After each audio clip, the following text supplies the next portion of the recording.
beep beep boop boop boop boop boop beep beep beep boop boop boop boop beep beep beep boop boop boop boop boop boop boop boop boop boop boop boop boop. Hello everybody, Donlot here, with a stream request today. Somebody paid me a sizable amount of money to try to get over it. And I've briefly tested out the game to see if it works. And it seems to work. I don't think there's any settings I need to adjust. I will show one thing that I think is a bit weird. But that might just be bugged. But yeah, we'll just kind of get into it. Let me just maybe... I need to put the mouse sensitivity up, I think. Let me know how the volume is. Maybe I need to put it up or down. Because the issue is, I'm not using a trackpad, but if I don't use the setting, it is incredibly bad. So yeah, new game.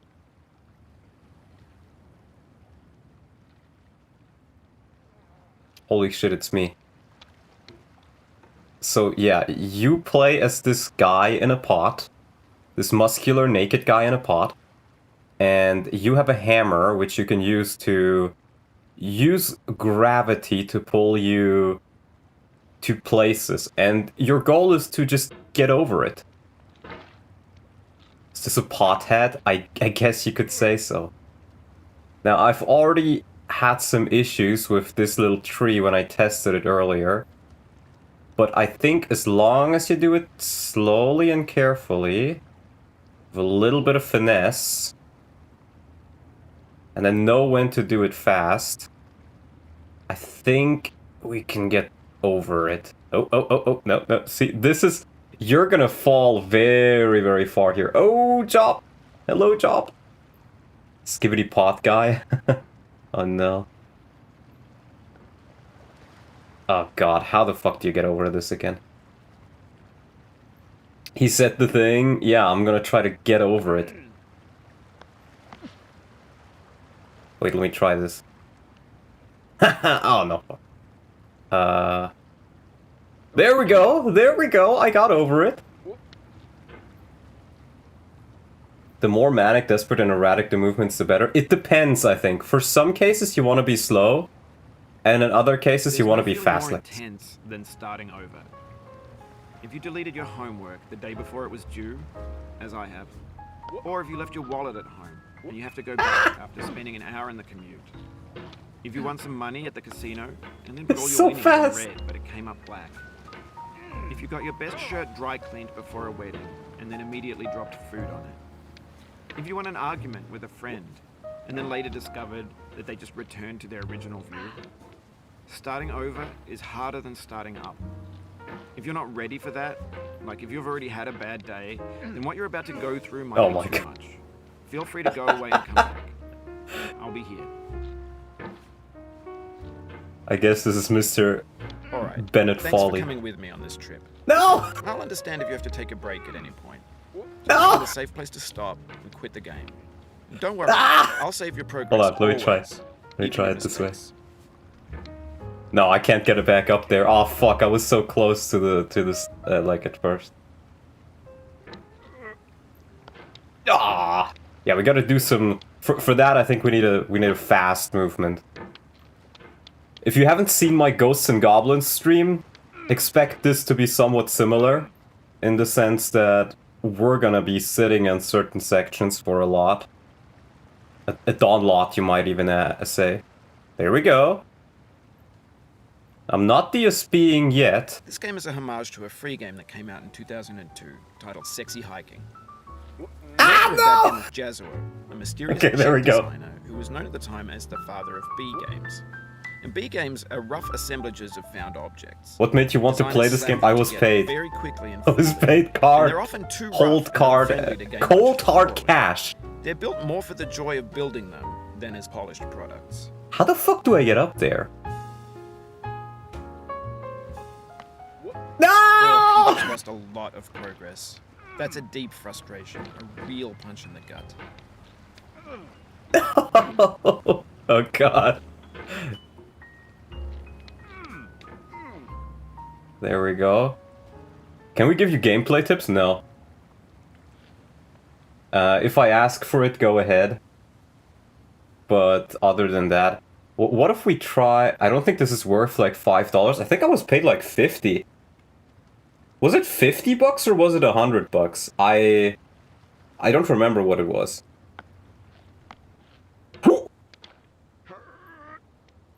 In a certain way, sexy hiking is the perfect Oh, look at this! No! No! It's built Okay. almost entirely out of found and recycled parts, and it's one of the most unusual and unfriendly games of its time. In it, your task is simply to drag yourself up a mountain with a hammer. Let's That act of go. Climbing, in the digital world or in real life, has certain essential properties that give the game its flavor. Okay, No amount well, of forward progress is Hey, guaranteed. Jasmine. Some cliffs are too sheer or too slippery. Okay, And the we'll player get is on the constantly, barrel. unremittingly in danger of falling and losing everything. We'll have to do it a bit slowly. I don't expect to beat this game today, but I want the stream to be around 4 hours, because then I can watch Mang's stream. Okay, what the fuck do we do now? We can't even reach that.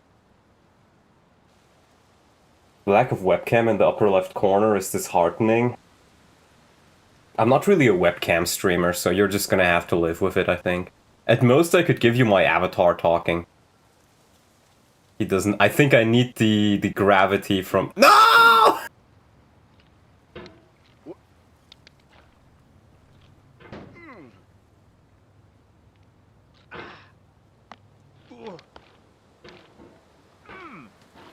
A lot of VTuber moment. Oh! No! Oof, sorry about that. Okay, at least I'm on the canoe. No! No! Okay, and we're back down. But I think I'm slowly getting the hand of things. Jump and then grab it, that's what I did. That's the new technique I've learned. No!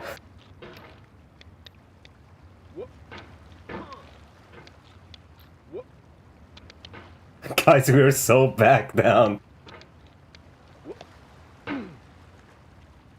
Doing well playing Peak, how are you? Playing Peak is always, feeling Peak, because that's in his name. Nice part is done once you've done it once, it becomes effortless to do it again. Yeah, you kind of learn as you go along, I guess.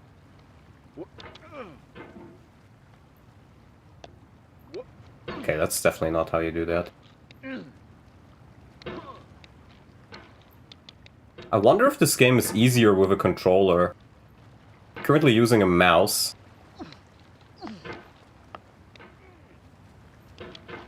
But the gravity in this game is certainly something.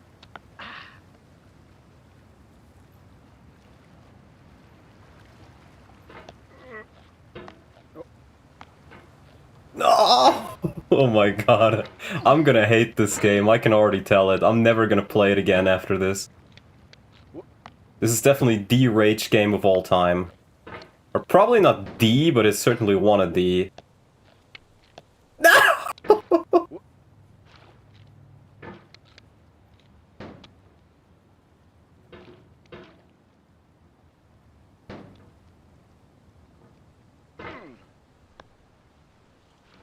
Okay. We'll try the hammer jump. Slowly leave yourself up. Anyway, when you start sexy hiking, you're standing next to Okay. this dead tree Whew. that blocks the way to the entire rest of the game. It might take you an hour to Shut get up, over I'm that trying to tree. A lot of people concentrate, never go dude. past it. You prod and you poke at it, exploring the limits of your reach and your strength, trying to find a way up and over. And there's a sense of truth in that lack of compromise. Most obstacles in video game worlds are fake. You can be completely confident in your ability to get through them once you have the correct method or the correct equipment or just by spending enough time.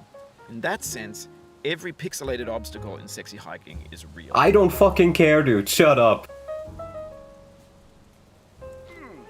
No! You You are definitely right about the fact that it does seem to, like, you do get better at it, and as you get better at it, it becomes easier to do things. Shut up, oh you sweet summer child. Is the narrator actually helpful? I don't know, he's just talking about some random game that inspired this, which I don't care about. Okay, I think we'll try to do another hammer jump here. Okay, I think there's potential there. Did you get better at Ghosts and Goblins? No. I've never played it again. You can't tell Bennett Foddy to shut up, he's providing life-altering advice. I don't care. Probably still more fun than Engage? I'm not sure, bro.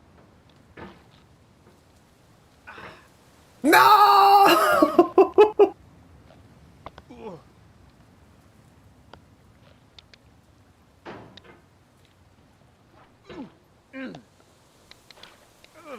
Just like that. Just like that. Holy shit. Let's do a hammer jump. No. Let's maybe not do a hammer jump. For sure better than Onderon Saga. It's definitely more engaging than Engage. Well, if the viewers are liking it, at least there's that. He's getting over their god tier gameplay. Hammer jump! Oh, there's nothing here. Really? Oh, I gotta go up there. Let's see. Hammer jump! The obstacles in sexy hiking are unyielding, and that makes the game uniquely frustrating. But I'm not sure Jazro intended to make a frustrating game. The frustration is just essential to the act of climbing, and it's authentic to the process of building a game about climbing. Dude, the hammer jump is so A funny OP. thing happened to me as I was building this mountain. I'd have an idea for a new obstacle, and I'd build it, test it, and it would usually turn out to be unreasonably hard. But I couldn't bring myself to make it easier.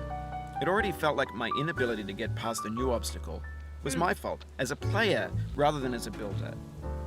Imaginary mountains build themselves from our efforts to climb them, and it's our repeated attempts to reach the summit this one's gonna that be turns tough. those mountains into something real.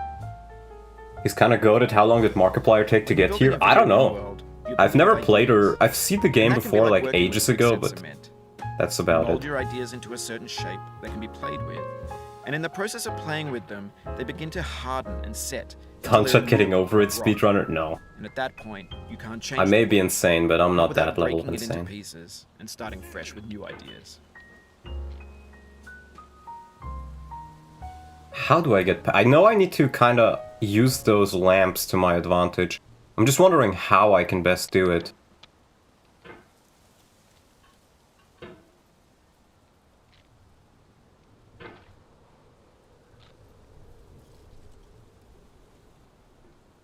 I probably gotta get some momentum from this.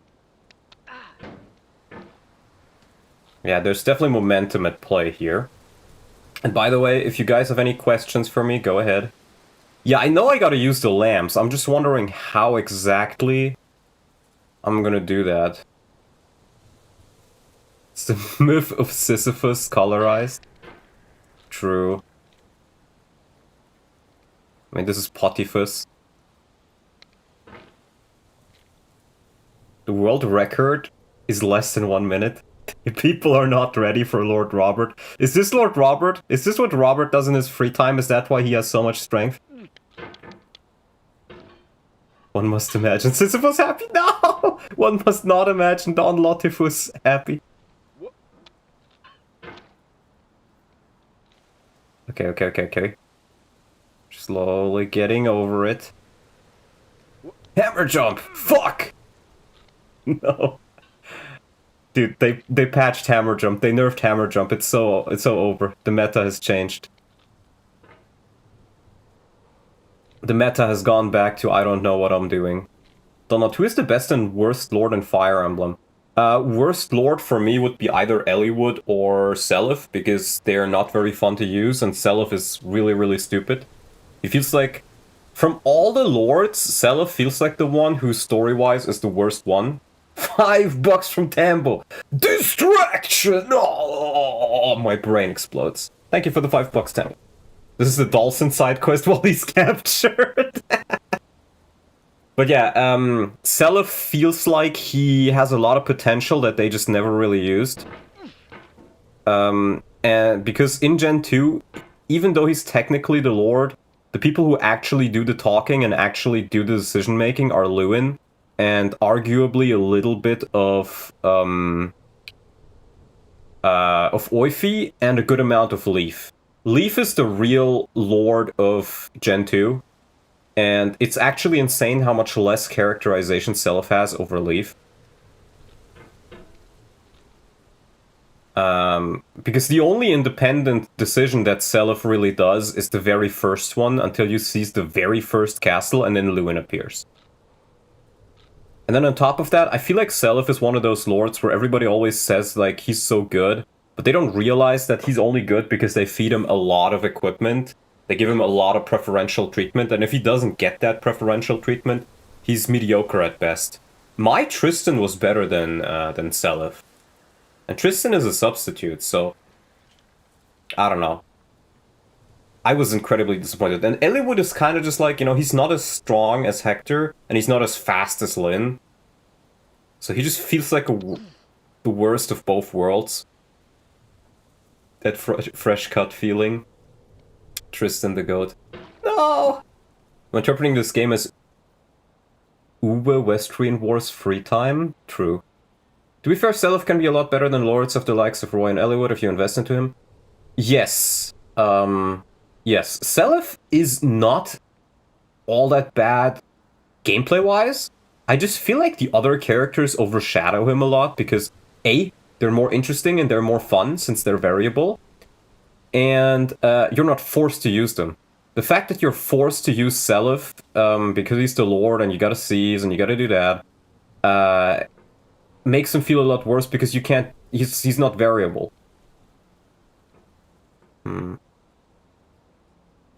Best Lord, Leaf. Best Lord in the series. If we're not counting Kaga Saga, I would say Leaf, because Leaf has some of the most characterization in the series, and Leaf feels very good in FE4. He feels very good in FE5, where he's always useful, but never super OP. So, yeah, it's literally the contrast between the two. And I think Leaf is a good point, like, above all the others as well. Like, it used to be when anybody asked me a favorite Fire Emblem Lord, I'd probably say, like, maybe, you know, the Ike Hector type stuff, but I never really had a favorite just because I don't think most of them are good. I feel like Lords in Fire Emblem tend to be the most boring characters in their games.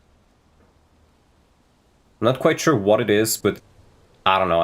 They just never really appeal to me. I'd rather use like the Dorcas and the Bartra than Eliwood, because they just feel a little bit more fun to me. Oh, I think we're getting over. No, we are not getting over it. Keep on trying. Don't let it get to It is so over it. I blame Seliph. I blame Seliph.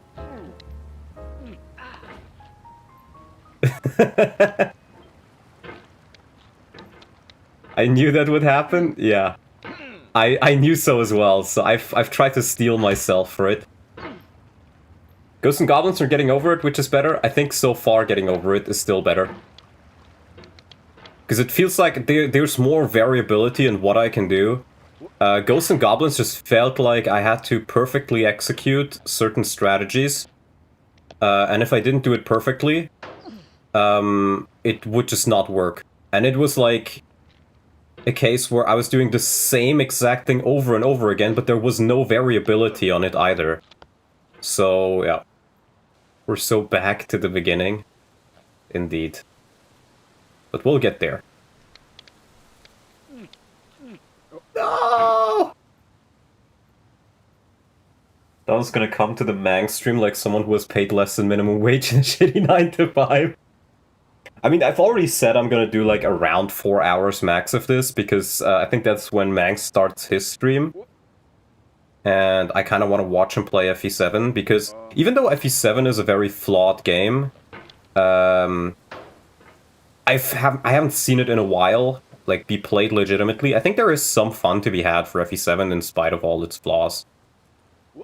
But it's certainly not the game I would choose to play over most others myself. Though with him playing it, I've actually been getting a bit more interested in trying it out myself again, but not just vanilla. So I've been playing the FE7 boss swap patch, where you play as the bosses instead of the playables. And, like, the bosses and playables are swapped, more or less. So your Lord Lyn replacement is Bada, your Eliwood replacement is Grozny, and then your Hector replacement is Wire. And the funny thing is, their bases, like, they're higher level than the regular FE7 playables, but they're often not quite as good, and because it's FE7, you don't really get EXP much. So it actually ends up being somewhat balanced. What's the durability on your hammer? I think it's infinite, bro. This is Fate's. This is Fate's, brother. My brother in Christ, this is Fate's.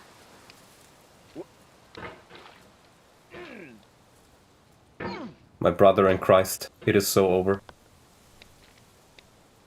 This thing Aww. we call failure is not the falling down, but the staying down. Mary This is Pickford. true. Thank you for the enlightening words, Mr. Bennett Folly. My brother in crust? Are we crustaceans now, Max? Have you become part of the crustacean hive mind? What would you change in FE7 to make it a better game? Well, here's the thing. I think you'd have to change so many things about FE7 to make it a better game that it just wouldn't be FE7 anymore. The story is very, very schizophrenic. You go all over the place constantly. A better example is FE6, where, you know, you're on the Western Isles, you finish the Western Isles, you have a clear path, you go down. Meanwhile, in FE7, you skip all over the place. That's a big thing. Then enemies are not strong enough, and your deployment slots are way too small.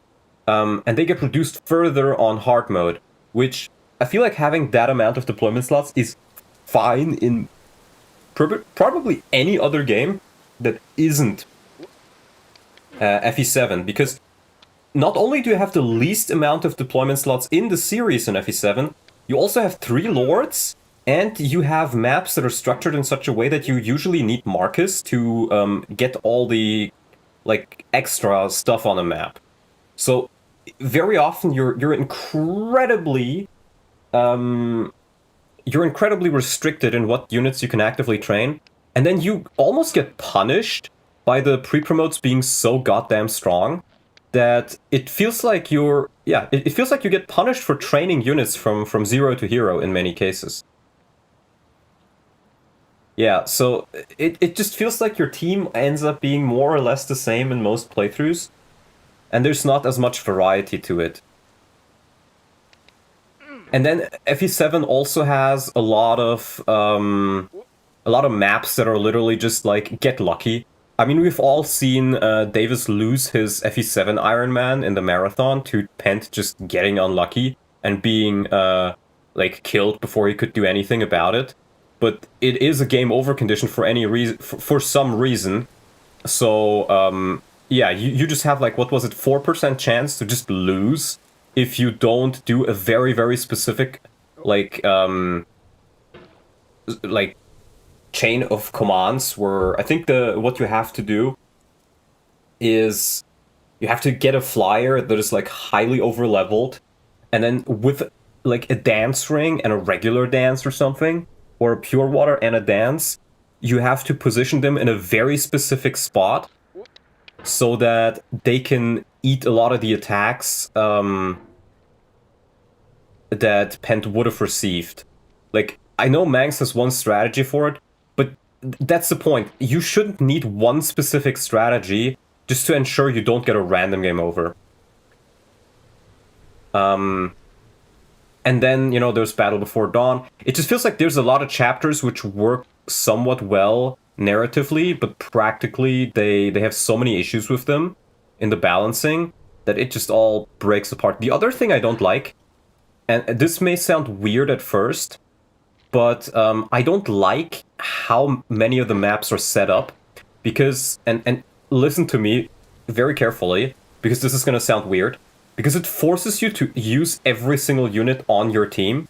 Everybody has to contribute, which you think is a good thing, and in many cases it is, but the issue with it is that in a game like FE6 or FE8 or most other FE games, if you're doing Iron Man of it, and you lose a single unit, you lose 1 or 2 units, in most cases, it is you lose a lot of firepower for that chapter. However,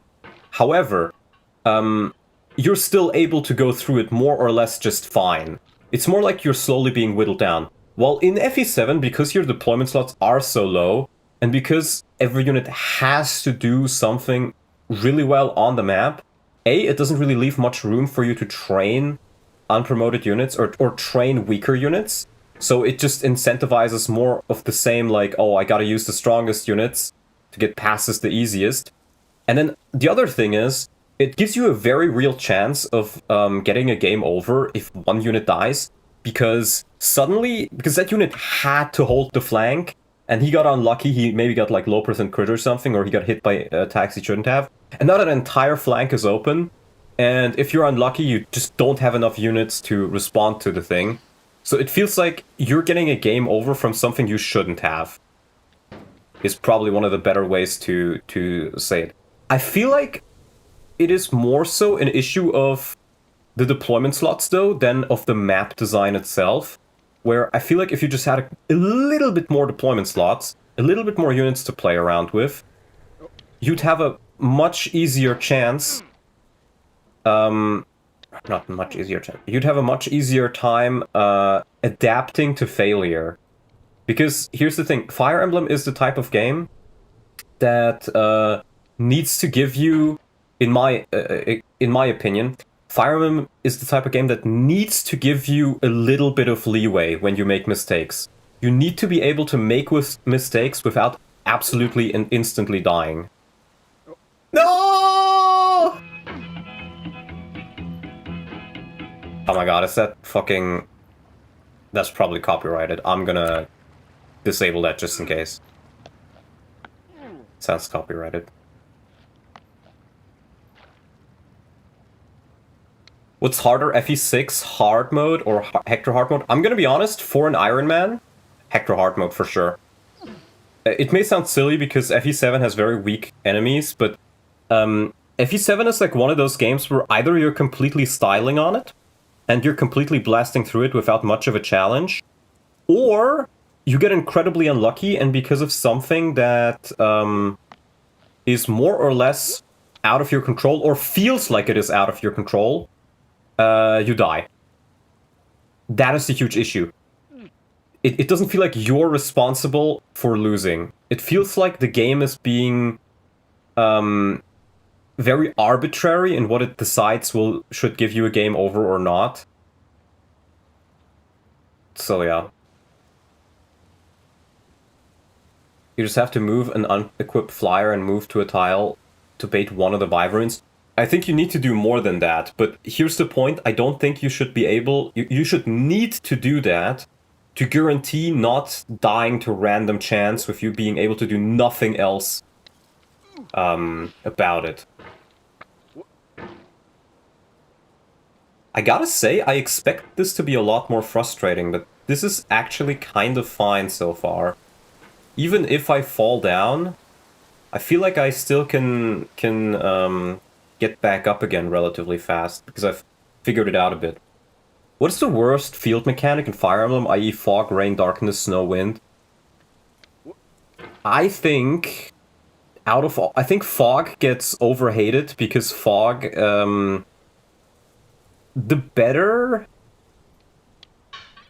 of a... Fog is... I've heard Mangs describe this a lot of times during the development of Andron Saga. Fog is one of those things where if you're an experienced Fire Emblem player, and you know how to use torches, how to rescue drop and all that stuff, you know how to utilize your thieves, fog just feels like a nuisance in most cases, that sometimes is able to, like, get to you. I feel like the best way fog was done is in Berwick Saga, because the enemy also has, like, vision, and if the enemy can't see you, they can't attack you. So it feels a lot more fair in that regard, where you can check if your count is invisible according to the information you know, and it makes it feel less like you just randomly get jumped by enemies which are cheating. But even then, I don't actually mind fog that much. I think the worst one is probably Rain, just because what Rain does is it just says, like, hey, this chapter now takes twice as long. I haven't played with the... I think by wind you mean like the winds and fates in the Birthright chapter. I think it is. I haven't played enough fates to tell you how bad that is. But I remember it being a bit exaggerated because Mangs just vehemently refused to learn how the wind works. And so I feel like many people think it's a lot worse than it is, but it's one of those things that I will notice when I actually play it. Rain has absolutely no positives. Yeah, Rain is just boring because it literally just means that it takes you twice as long to play the chapter. Mangs loses his gauntlet. Do you think he should continue playing all the games in order anyways? I'm not sure if he should play them in order. Because I feel like it would just lead to people stopping to watch it after some time. I think he should keep all the rules the same, but just change the order a bit, yeah. If he fails. Just because seeing the same games 50 times in a row is not interesting, and it would let him kind of practice the later games a bit more as well. Like Three Houses, which I assume is not made for Iron Manning as much as the other games, so he hasn't played it in ages, so he probably needs the extra practice. What game have you played the most overall? I can show you. I should probably pause the game. I can show you very, very quickly my Steam account, and you will see. There we go. I think I can just do display capture, right? Yeah. This is my Steam account. I have 2,500 hours in Hoi 4, 850 in Wiki 3, 600 in Wiki 2, 515 in Crusader Kings 3, 314 in Project Zomboid, lots in Mountain Blade, Crusader Kings. I mean, the vast majority of games that I have a lot of hours in is like Paradox Interactive, super autistic map strategy games based Kenshi. Yeah, Kenshi has a lot of issues though, where it's incredibly unstable. Though I heard there was a huge mod which fixes a lot of things recently. But yeah. Do you ever play Lego Battle Game on the Nintendo DS? No.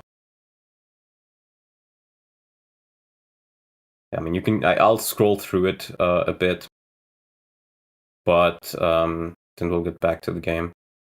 There's like a lot of games in here where I have I try to play at least a bunch of the games, at least a little bit, so they don't just die in my Steam library without anything being done to them. But this one, by the way, absolute banger, Dark Messiah of Might and Magic. So yeah. Kenshi 2 will fix everything, trust. I hope so. Wait, display capture. There we go. Amogus. Have you played Age of Empires 2? I've played it a little bit as a kid, but it's not quite my thing. You know, I thought I really liked RTS games for most of my, like, until I was like 16 or 17. Because I really, really loved Warcraft 3. And then I played StarCraft 2. And I played Age of Empires, and I realized I don't like RTS games, I just like Warcraft 3. You know, all the micro and macro. I'm not really interested as much in that itself as I am in the world of Warcraft 3. And stuff like the hero mechanics in Warcraft, you know, the little bit of RPG mechanics. Because the other RTS games, it feels like they're more or less just like competitive multiplayer games. And Warcraft 3 definitely has that aspect as well. But I really like playing the custom campaigns in Warcraft 3 that players have made, or like, you know, the regular the campaigns are what I'm really looking for. Or custom maps. There's also a bunch of custom maps that are really fun. Or just playing it with other people as well, but I'm not really huge on the competitive stuff. I would say do you not go outside, but I remember you're an FE tuber. Yeah, I think the two game series that I have by far the most hours in are the Paradox Grand Strategy games and Fire Emblem. But to be fair, around like 2,000 of those Hoi 4 hours I got while I was going to school. I would just go to school, come home, play Hearts of Iron 4 until midnight, go to sleep, go to school, and so on. And I would do that for like 1 or 2 years. Aside from Oswin, who is your favorite Armor Knight? Oswin is not even close to being my favorite Armor Knight. Oswin is a very boring choice, I think.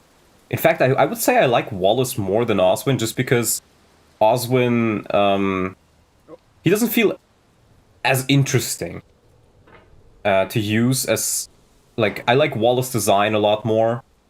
Barf is really good. Oswin is tricking you? No, Oswin is good, but so are most other Armor Knights. People just don't know how to use them, or use them in context where they are useless.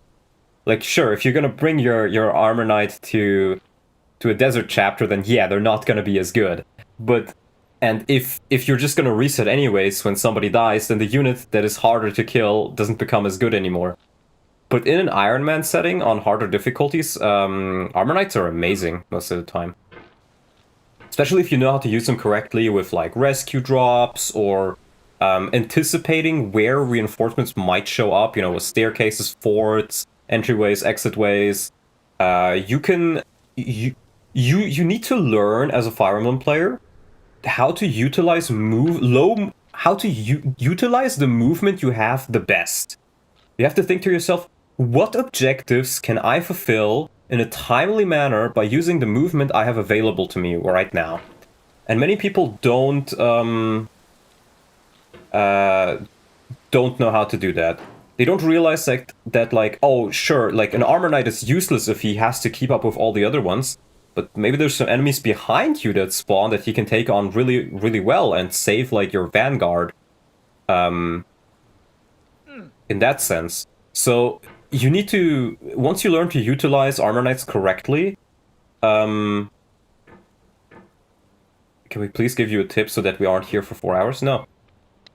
Okay. What was I gonna say?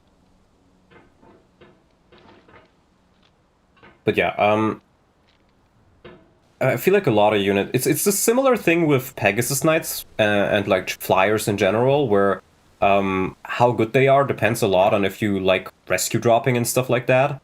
But Pegasus Knights are already like praised to hell and beyond, because LTCers use more or less cheats to make sure they always get perfect level ups with perfect RNG, and thus their stats are way stronger than they realistically should be. And don't get me wrong, Pegasus Knights and Flyers in general are still very, very strong, but they're even more strong in the context of, like, LTC stuff. But going back to the original question of Armor Knights, I think Barf is definitely one of my favorites. I really, really like Dhalsim, actually. I think I was surprised to hear that people thought Dhalsim is a bad unit, because Dhalsim seemed like one of the better Armor Knights in the series. He has so many nice things going for him in the sense of context, and I feel like what probably are the complaints is like, oh, he can't move on mountains and stuff, and that's sure. You know, I can see that. But, if you know how to utilize him, and know when to hold him, I think he's very useful. Then, of course, Braum. Braum is very fun. Toroneo. Marcel is really good, too, yeah. I think, at the end of the day, I like most Armor Knights.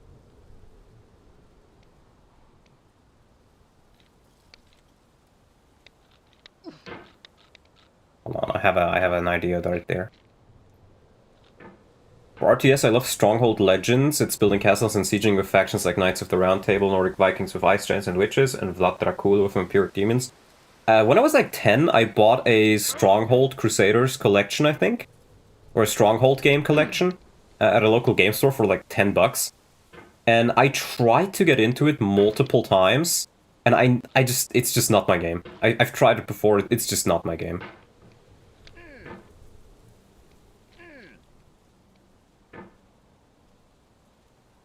Save me Draug is also okay. I really like Dolph, actually.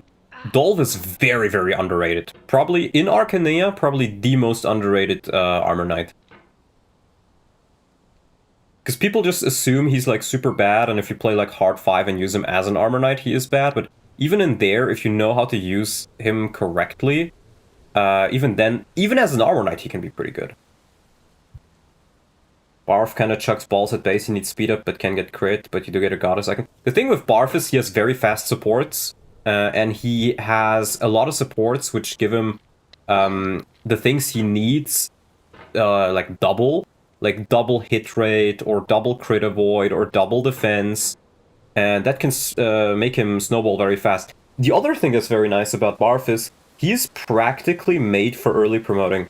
So what you can do if you lost like Alan and Lance, for example, is you can use Barf's joining chapter and the guidance chapter, and if you really want to the start of the Western Isles, just try to feed as much EXP into Barf as possible, get him as close as possible to level 20, and then use the Knight Crest you got on him to get you a very, very strong...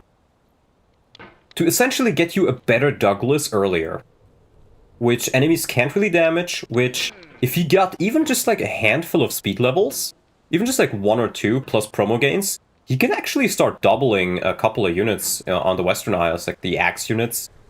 Because at base promotion, he has 8 speed, so with like around 9 to 10 speed, he can double a handful of units. And even if he doesn't, his damage output is very good. But he is one of those units I feel like that it really depends what you're playing. If you're playing normal mode, if you're playing with resets, if you're playing an LTC, sure, Barf is not as good.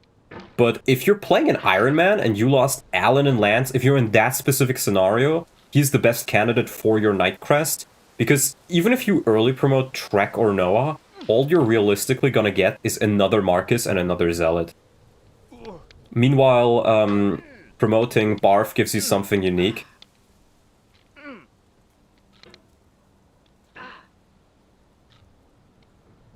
Okay, I think we're almost here. Fellas, are we getting over it? For years now, people have been predicting that games would soon Let's be made go. out of prefabricated objects, bought in a store and assembled into a world. And for the most part, that hasn't happened, because the objects in the stores are trash. I don't mean they look bad or that they're badly made, although a lot of them are. I mean they're trash got in the way over that it. food becomes trash as soon as you put it in the sink. Things are made to be consumed and used in a certain context. And once the moment is gone... See, they're trying to trick me transform over into there. garbage. In the context of technology, those moments pass by in seconds.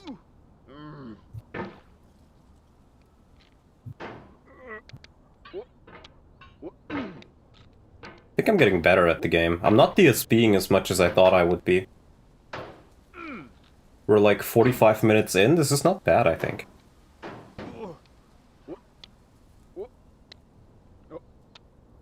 Over time, we've poured more and more refuse There we into go. this vast digital landfill that we call the internet. Oh, I think I see It what now I gotta vastly do there. outnumbers and outweighs the things that are fresh and untainted Yeah, and yeah, yeah. unused.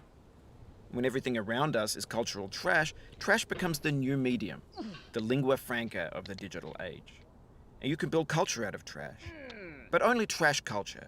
B games, B movies, B music, B philosophy. Dude, he's kind of spitting.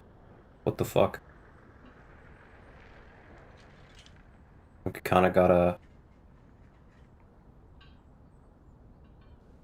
hang ourselves up here.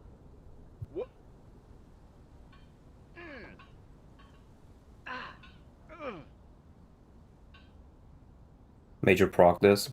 What are your expectations for your Tracia run? I mean, I hope I'll be able to do it, but it's very clear that I've lost a lot of units. I feel like my team right now is very strong, or not very, Maybe reasonably this is what strong digital still. culture is. A monstrous mountain of trash, the ash heap of creativity's fountain. A landfill with everything we ever thought of in it. Grand, infinite, and unsorted. Ooh. Okay. You mean the Truth Ban Array, right? Yeah, so true. Other than Shadow Dragon, what would you say your favorite FE game is? I said Shadow Dragon for the longest time, but after playing through Berwick, I came to the realization There's that 3D models of breakfast, I like Berwick Gen more. X's fanfic novels, scan magazines, green screen Shia LaBeouf, banned snuff scenes on LiveLeak. Facebook's got lifelike bots with unbranded adverts and candid shots of Kanye and Taylor Swift mashups, car crash epic failed GIFs, Russian dashcam GIFs? He said discussions GIFs. of McRibs, discarded, forgotten, unrecycled, muddled, rotten, untitled. Everything's fresh for about 6 seconds, until some newer thing beckons, and we hit refresh. And there's years of persevering, disappearing into the pile, out of style, out of sight. Okay, this is dangerous. If I fall down right here, I can lose a lot of progress.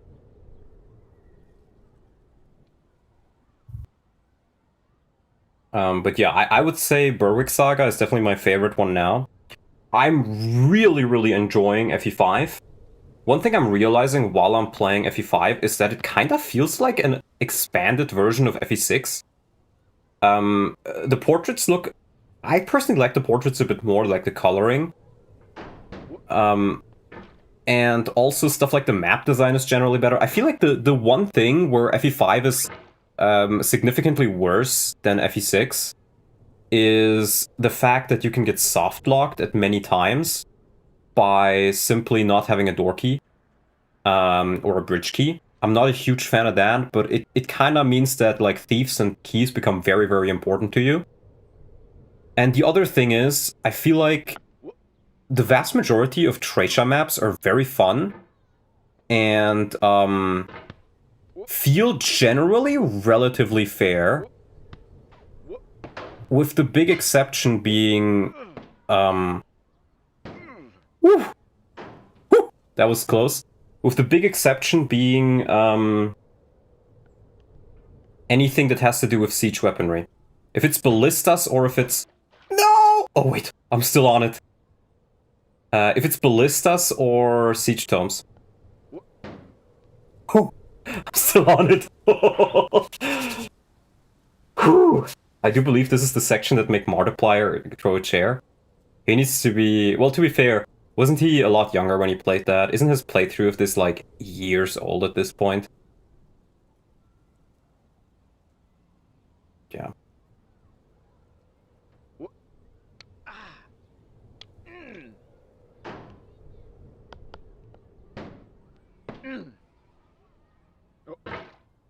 Oh, oh my god, this is actually not as dangerous as I thought it would be.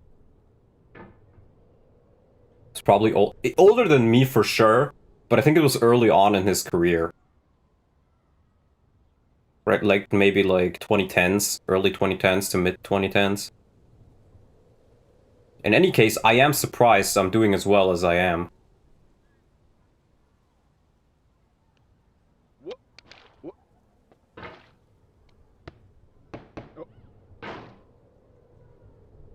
Ooh. Would have been late 2010s, maybe. Is Whispering Roar your favorite ROM hack? It's not my favorite, but I would count it among the top 5. Which, if you only see what it looks like, may sound surprising. But the gameplay is genuinely one of the best I have seen in ROM hacks, which surprised me even more considering that Kalakuko is more or less just one guy, first of all. And second of all, it's more or less the first time he's touched FE Builder, so he's kind of been learning it as he went along.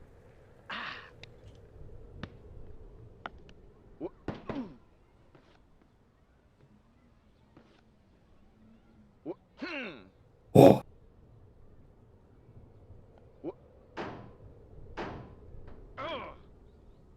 Can you fall so I get my money's worth? We'll see. What's your opinion on staffs being OP in Tracia, Global Warp, Global Status Saves, Global Rescue? I think it works very well for Tracia itself, so far. But because you also have the mischance, right? So unless you're a skilled staff user, there's always that little chance of it just failing. Chechuan Sword playthrough when? Isn't that the one that Speedwing played? I feel like it's one of those things where it's similarly to my Soy Emblem playthrough, where if I try to replicate his, it would just end up feeling worse.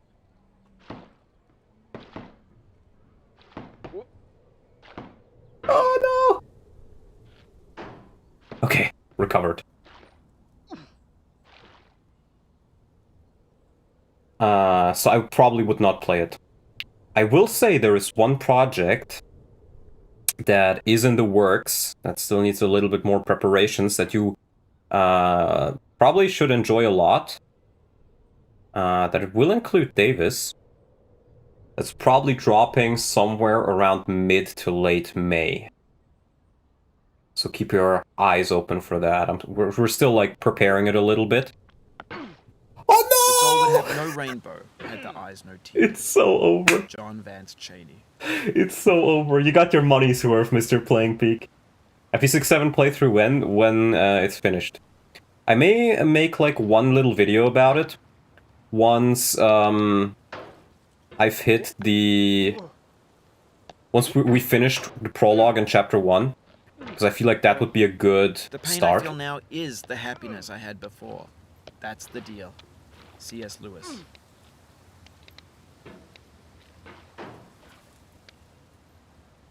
Back to rock. No! Dwayne the Cock Johnson.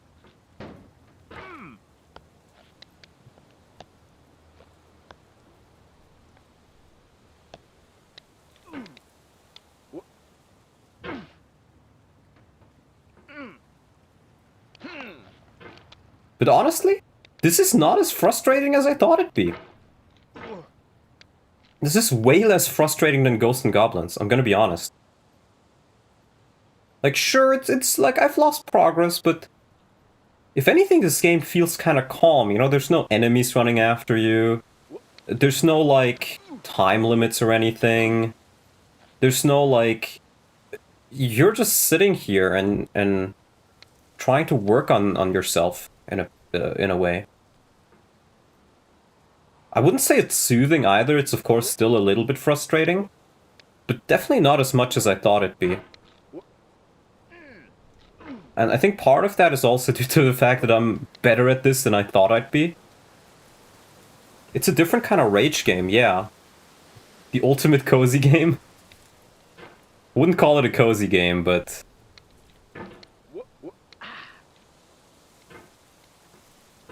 But like, even when I fall down, I feel like there's ways I could have recovered if I just placed my hammer correctly.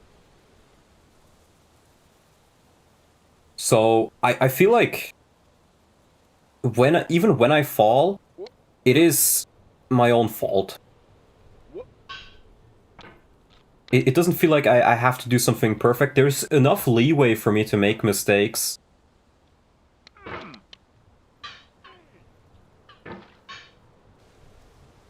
Which there wasn't in Ghosts and Goblins. Or Ghouls and Goblins, or whatever the fuck they're calling it. We're getting over it with this one.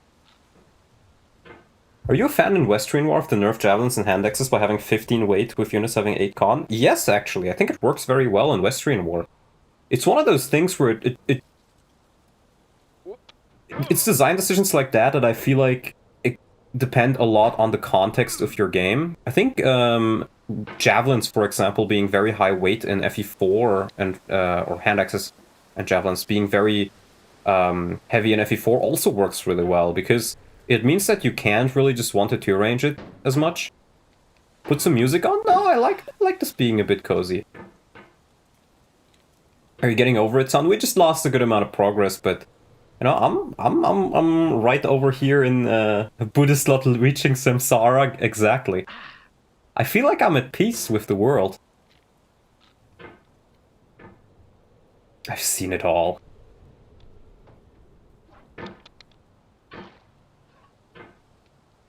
So yeah, for Western War it works very well. For many other games it probably also works very well, but not for all of them.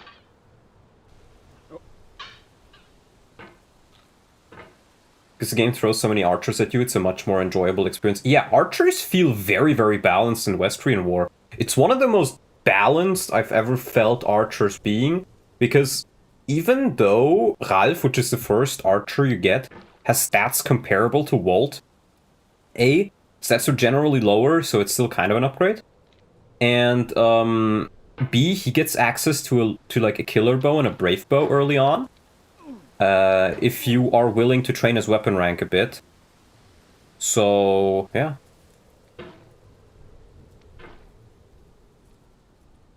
Gotta be very careful here. What's the furthest I've gotten in this game? Just scroll back and see it. It's I lost a good amount of progress from falling down here, but it's still not the worst. Just gotta slowly inch my way forward here. Can I... Oh, the hammer can't go through there. Okay. The lunatic mode is also tough but fair. Yeah, it is genuinely one of the better designed Fire Emblem ROM hacks I've seen. And the portraits do look pretty shit when you just first look at it. But A, they're handmade, even if they're not the best. And B, I will tell you right now, once you play the game, they actually do grow on you. It's like, you play them, and you're like, almost waiting to see what the next one is. If the next one looks even sillier than the one you've had before, or you already have seen.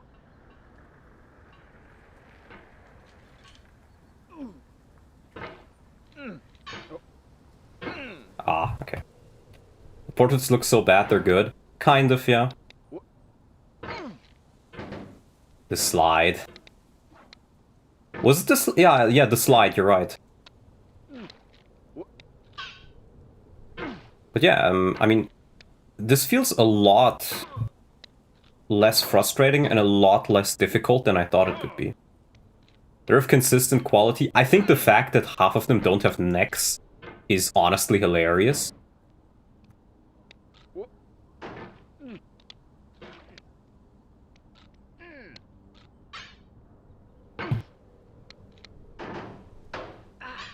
This section is actually not that hard. Just kind of, you gotta use the momentum of the little energy compartment here. If anything, I just feel it, feel my hand, like, because it's moving around so much on the mouse. I can kind of start to feel that a little bit, but... So we'll probably take a little bit of a break every now and again, but... Other than that, like, surprisingly, not very frustrating.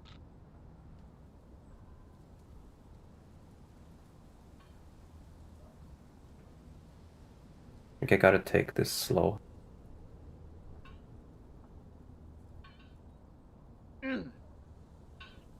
Ah. It's more difficult than you may think to like, hammer your way up there. Or through that little railing.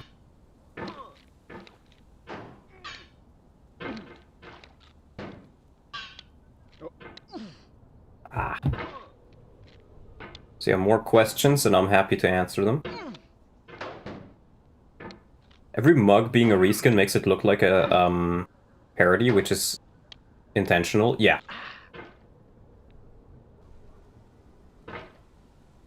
It's kind of a turnoff. It is a turnoff if you consider it just like... I feel like, if anything, it's one of those things where if you just see the portraits, you're gonna assume it's a low-quality hack. But the portraits are the only thing that's really low quality about it. And once you realize that, the portraits become more funny than they become bad.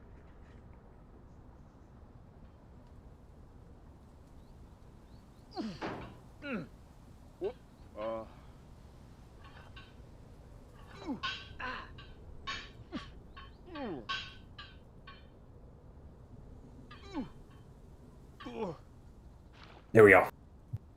What's your opinion on Dream of Five and Drums of War? I've played the first couple of chapters of the new Dream of Five, and I kind of liked it, but it didn't feel as polished as Drums of War.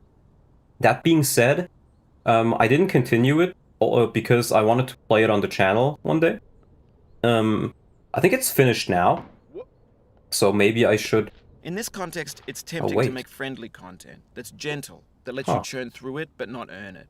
You guys Why think make I something can... demanding if it just gets piled Wait up a in the minute. landfill? What happens if I go this route? What happens if I go this route? Wrong way?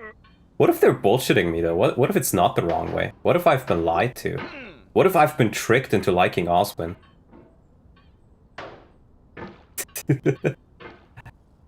But yeah, Dream of Five, what I started playing of it, I kind of liked, but I want to see more of it before I make a final judgment.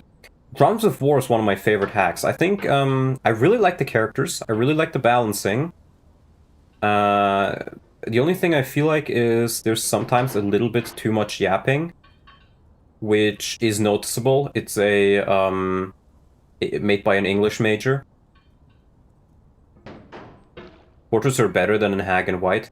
I'm gonna be honest, I really don't like the portrait artist of Parhesia's hacks, which is Dream of Five and all that sort of stuff. But I will say, I hated them a lot more in Drums of War because it felt like half the portraits had a completely different style. And the portraits that were there before Luminescent Blade, which is the portrait artist, reworked them, looked better to me. They looked more accurate to the character. Okay, I don't think we're going there. So I feel like it's a downgrade. And if I ever play it again, I probably will just, like, edit the portraits to use the old ones. I will say, however, I've played a more recent game made by Parhesia, which is more of a gameplay hack, which was Advanced Homecoming. And that one has portraits completely made by Luminescent Blade, so it's one consistent style throughout. And with that, I actually didn't really mind them that much. In fact, I'd even say there's a good amount of them which look rather good. See, we're already back here, guys. Ooh! Close. Portraits are better, Western War low quality portraits, better than the Morrow's Golden Slop. I think the Morrow's Golden County TMGC is one of the most overrated hacks I've seen in a while. There's a couple of really impressive things from like a pure like coding perspective of like, oh, how did he code like the skills and stuff like that. Oh, there's a kid there. But the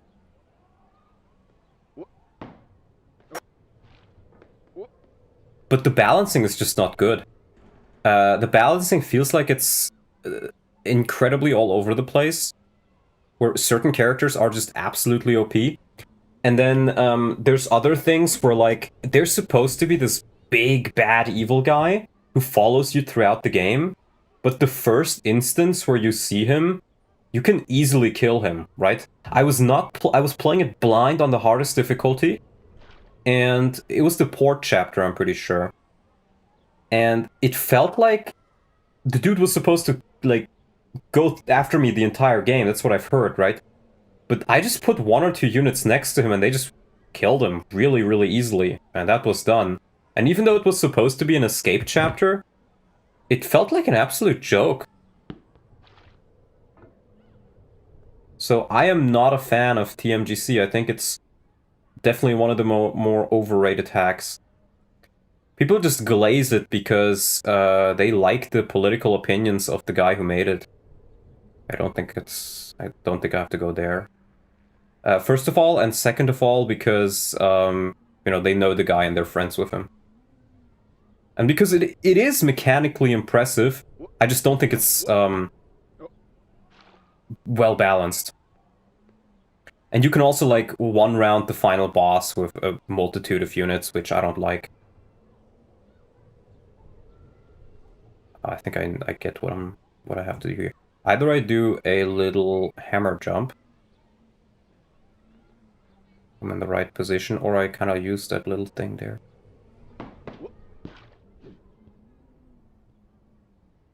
You're an evil person banned from FEU, so your opinions are automatically wrong.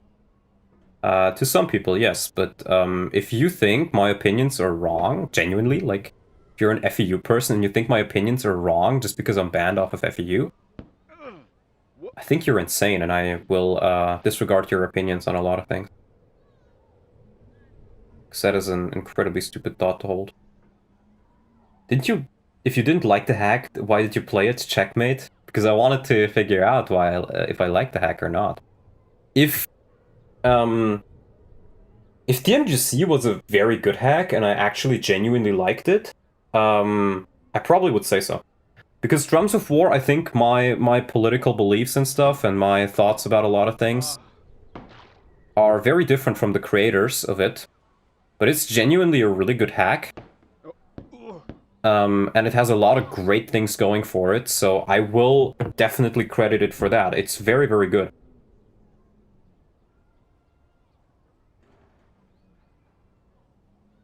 Another hack I think is incredibly overrated is... I feel within me a peace above all earthly dignities, a still and quiet conscience. William Shakespeare. I feel another hack that is incredibly overrated is... what's it called again? Souls of the Forest. I remember trying it out and it just felt like FE12 slop, where everybody always has 100% hit, weapon triangle does not matter, and it's just you have 50 skills and you have OP personal weapons for everybody. It's just an inflation hack, where you have so much stat inflation, skill inflation, everything inflation, and it just ends up not feeling very fun. I know certain people like it, but that is my opinion of it. Has no skill. No, not skills. Then I guess it was the PRFs. It's been quite a while since I played it. PRFs are like very strong weapons. It just felt like incredibly gimmicky. And then the units, they all have like awakening to your growth rates, so not getting a stat is more impressive than getting a stat. I don't know, I don't think the balance is quite there, or quite how I like it. Which, I know it's, for some people it's the appeal of these type of hacks, that they aren't really balanced, like...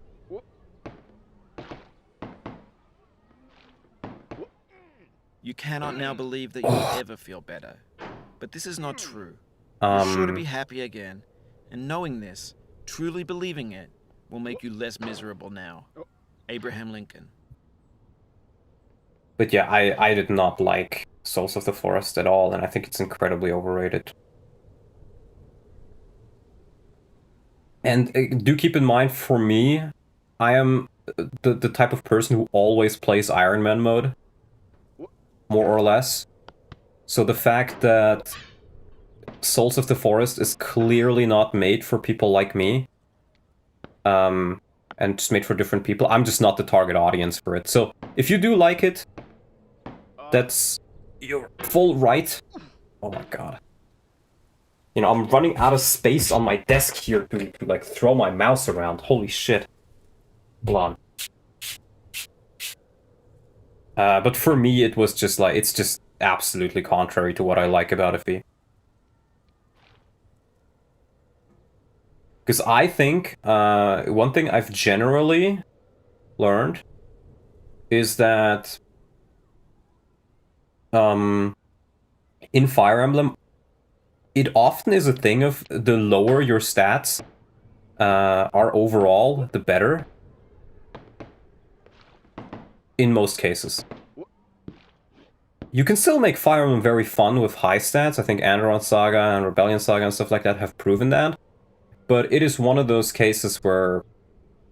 Maybe see if there's anything up there? No.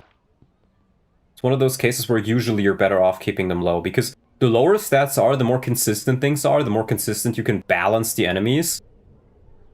So, Yeah, and Burpick kind of takes it to the extreme, but it works very, very well in that game. Where it makes all your characters feel very, very human in the sense that they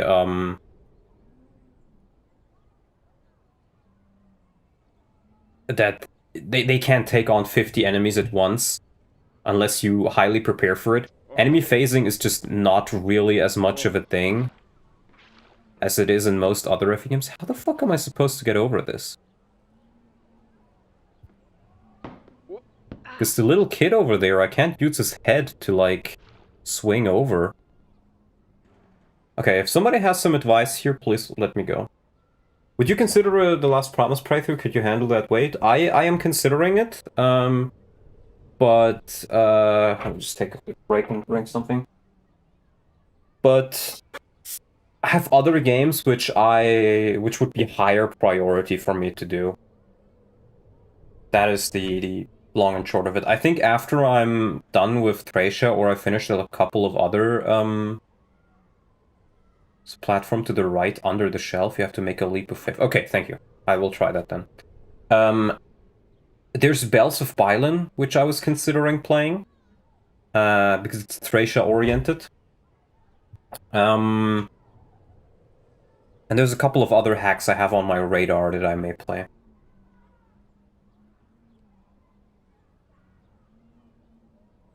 I took the dogs out and you're still in the same spot? Yeah, because I fell down and I had to get back up here. That's why. Okay, let's lower ourselves down a bit. Ah, okay, I see. FE6-7 playthrough will trump it all. I'm gonna be honest with you, I think FE6-7 will be... I don't think it's gonna be done this year. It's probably gonna be something that, if it goes well, we may be able to release it next year. Depending on how much support we have and how much progress we make. Ooh. Pericola di caduta. It's going to be peak. True. Stash patch? I'm gonna be honest with you, Stash. The only thing that will make me play Stash patch is money. I'm not playing that for free. Because I think a lot of your design decisions are very, very questionable. A lot of them are... I understand where you're coming from, but I think the solution to them is often wrong. And then there's some things which I just fundamentally disagree with, like you thinking Echidna is better than Bartra. Which to me is absolute insanity. Even though I really like Echidna. She's just not a good unit. I think we should bring Stash into the FE6-7 team to help with balance. I don't think so. Because the thing with Stash is, he will see the most minor things ever. And then complain about it and overdo a fix. Or complain about it for so long that it just becomes silly and you start thinking it's not an actual problem.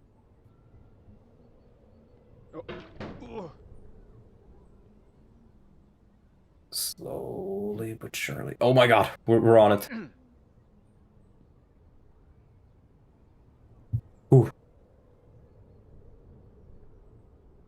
Sad thing about Echidna is that she has good speed, but her con fucks her over, plus starting with a Steelix and FE6.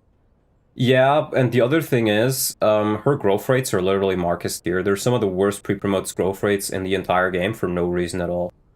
I feel like if Echidna had, like, a little bit better luck, and maybe 10% more speed growth or something, she would be a lot better. What is your opinion on short bows getting plus 10 hit to make them not worse iron bows? I think that's not enough, actually. Because archers, it depends on the context of your game, but archers tend to not really have hit issues in the first place. So I don't think it really makes them any more useful for the most part. Let me get past this section first. When games were new, they wanted a lot from you. Daunting you, taunting you, resetting and delaying you. Players played stoically. Now everyone's turned off by that. They want to burn through it quickly. A quick fix for the fickle. Some tricks for the clicks of the feckless. But that's not you. You're an acrobat. You could swallow a baseball bat. I could? Damn. That's crazy. Oh, 10 memberships from TS Jasmine. Thank you. Be sure to thank Jasmine if you got a membership. Oh, you got a lot of recognizable names hidden there. What was I gonna say? Let me scroll up in chat. Oh yeah, short bows. What I would generally do with slim weapons is make them considerably less weight, so that pretty much no unit gets weighed down by them, first of all. And second of all, make them better than iron weapons. Give them like +1 Now, I know, might. most likely you're watching this on YouTube or Twitch, while some dude with 10 million views does it for you, like a baby bird being fed chewed up food. That's culture too. Wow. I'm sorry, Mr. Bennett Folly, but I don't have 10 million views. But yes. I think, because that's what Drums of War did, and I really, really liked it. It's kinda also what FE4 did in a way, because you always get weighed down. So I think slim weapons should be a little bit better than iron across the board, but you know, be a bit more expensive or maybe require a little bit more. But on the off chance that you're playing this, what I'm saying is, trash is disposable, but maybe it doesn't have to be approachable. Weapon rank. What's the feeling like? Are you stressed? I guess you don't hate it if you got this far. Feeling frustrated? It's underrated. Hey, Jesse. I'm surprisingly having a relatively good amount of fun with this. I thought it'd be way more frustrating, but it is actually very, very much not as bad as I thought. And I am actually considerably better at it than I thought I'd be. Oh, we gotta be careful here, the oranges. Orange is sweet, juicy fruit locked inside a bitter Does it have peel. gravity? It does. That's not how I feel about a challenge. I only want the bitterness. It's coffee. It's grapefruit. It's licorice. I think lower weight is enough if iron weapon weight is relevant. Well, here's the thing, in most cases it isn't. I think in most cases iron weapons should not weigh you down, unless you're like a Pegasus Knight or something, or maybe like a female thief or something.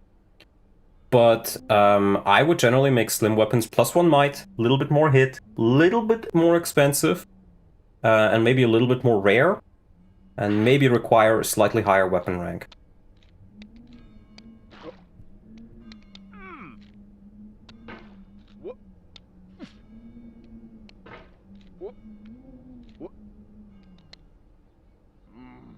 Do not stand over a grave and cry. Okay, it's not quite as I am not bad. there. I did not die. Mary Fry.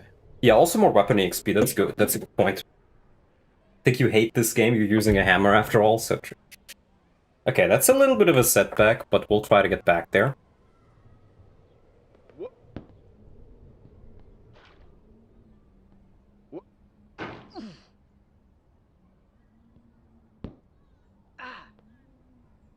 Slowly whittle yourself down. Dude, first fucking try, let's go. Oh, I just gotta get back to this section again. Just a little bit further. Actually, I think I'll need the momentum here.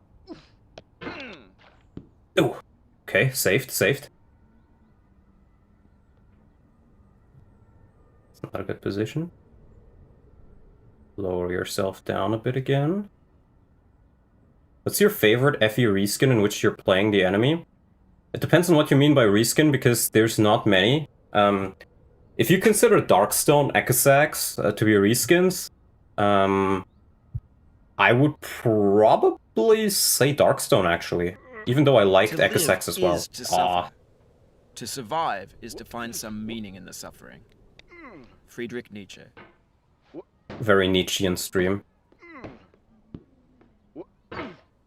Ooh. Let me get the bottle out of the table. Yeah, I would say Darkstone. Darkstone is very good. But I kind of like most of them. I wish there were more of them. Like, I think what would be really funny is like an Andron Saga hack, for example. Life is a mosaic of pleasure and pain. Grief is an interval between two moments of joy. Oh boy. Peace is the interlude between two wars. You have no rose without a thorn. The diligent picker will avoid the pricks and gather the flower. Satya Sai Baba. Oh boy. Back to rock bottom. Yeah, an Enron Saga hack where you play as the enemies could be very fun. I know there's a couple of them for FE4, like Japanese hacks where you play as the bosses. Mortimer Saga, yeah. I want Randall Saga, actually. I think FE5 could also be pretty fun.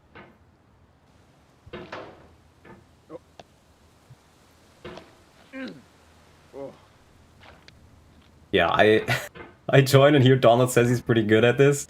Immediately falls off like 3 to 4 times. Well, that's part of the game, right? Randall Saga is just Rebellion Saga. I still think it's a crime that Randall is not actually playable in Andron Saga. I've mentioned this before, but I think it's actually kind of funny that when only Andron Saga was released, I think Baurimon was people's favorite Steel character. Maybe Mortimer if you want to count him, because you know I'm part of the Mortimer apologist gang. But with Rebellion Saga releasing, I think Baurimon is one of the least popular Steel characters. Not even because he's bad, but because the others have so much more characterization now than him. You have Robert with his whole like thing, who's Sorrow also is really my own good yard, where the new grass in flames the game. as it has flamed often before, but not with the cold fire that closes round me this year.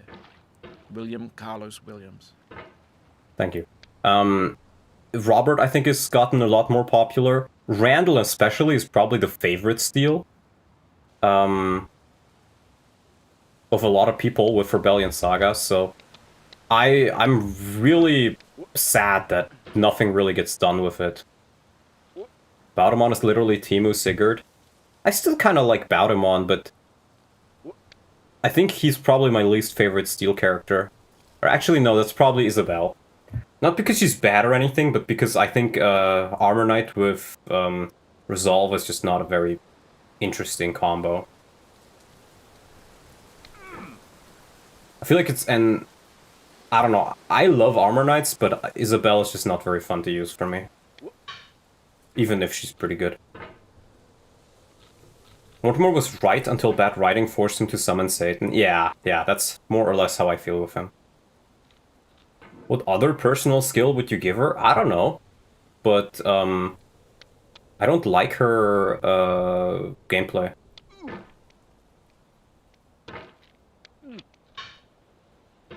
She doesn't feel like an armor... Yeah, I think that's kind of it. Unlike, like, Cyrus feels like a fun character because he feels like an armor knight. With her, you just feel like she's almost like a hero where she's a little bit... She's good at pretty much everything, and then she kind of caps everything. I don't know, she just doesn't feel like an armor knight. I think that explains her very well.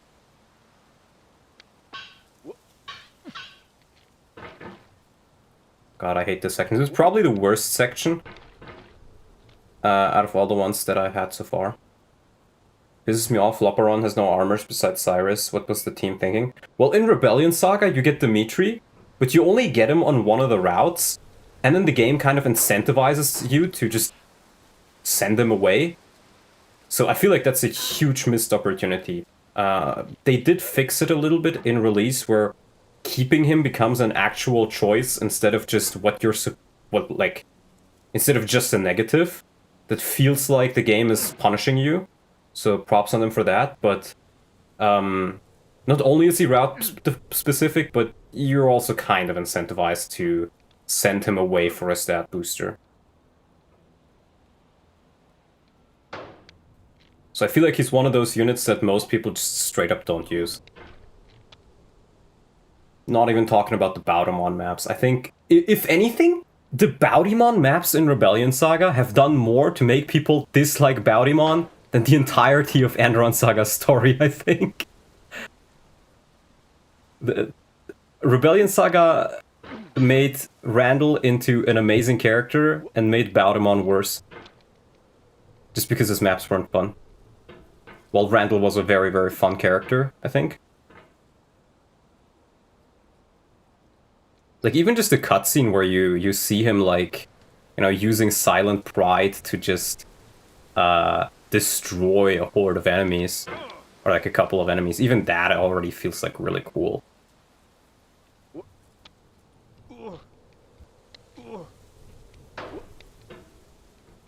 So I still think it's an absolute crime that Randall is not playable in Andron Saga, and that he canonically just fucking dies. It's implied that Baudimon wasn't a good person before Andron Saga. Well, yeah, but it's not so much about the fact that he does bad things or something in his Rebellion Saga stuff. It feels more like his maps are just not fun. And that contributes a lot onto people, or me at the very least, not liking him as much. And then on top of that, Baudimon, if you have the full picture in it, if you have the full picture on it, it kind of makes me feel like Baudimon is the type of guy who kind of is incredibly, I don't want to say silly, but he doesn't really take life seriously. That's what he feels like in Rebellion Saga. And it's almost like a comic relief thing with him and Jaka. And then he kind of gets, you know, victory handed to him on a platter. Or like power handed to him on a platter via Ilanda. Who more or less is like, hey, you should totally coup your brother and, you know, reestablish the Lightbringer dynasty. So that it feels a lot less interesting. Meanwhile, Randall goes from feeling like, you know, just some spoiled retard, or not even spoiled, but like stubborn retard. That's what he felt like in Andron Saga. He goes through being a much more complex character who you feel like has gone through so much hardship in life that you can kind of understand where he's coming from, even if you don't agree with him.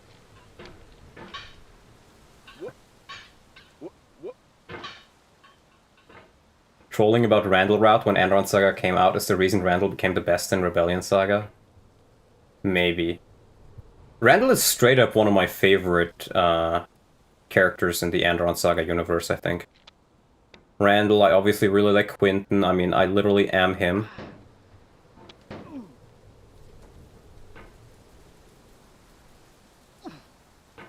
Okay, nice.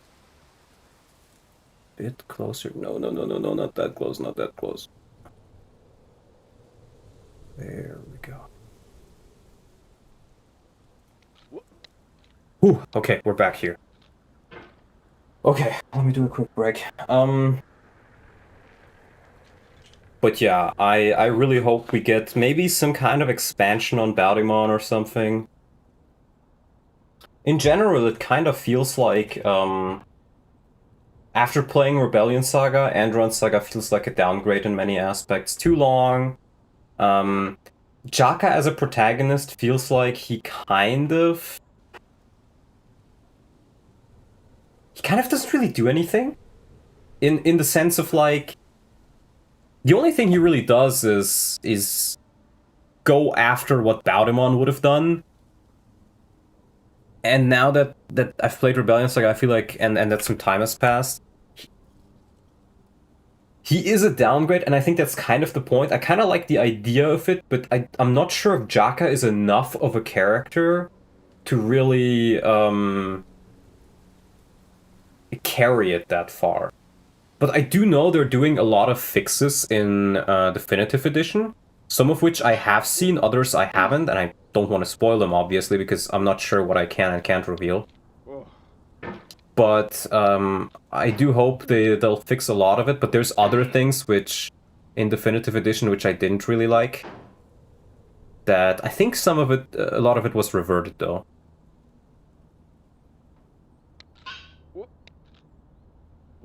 So, we'll see, but I really do still hope that we will get playable Randall. Maybe not even canon, but just get playable Randall, period. Somehow in Andron Saga. Or, you know, because I think he's such an interesting character to just let die. It feels like a waste, especially after all his characterization in Rebellion Saga to just have him die a simple death like that. Which I think that's kind of supposed to be the point. But yeah. Jaka is written like an avatar. You're kind of right, Oof, actually. I think one of the main issues is in the fact that when Andron Saga was made, Clock was the lead writer. And when Rebellion Saga was made, Henry was one of the lead writers. And Henry, I think, is just a much better writer than Clock, personally.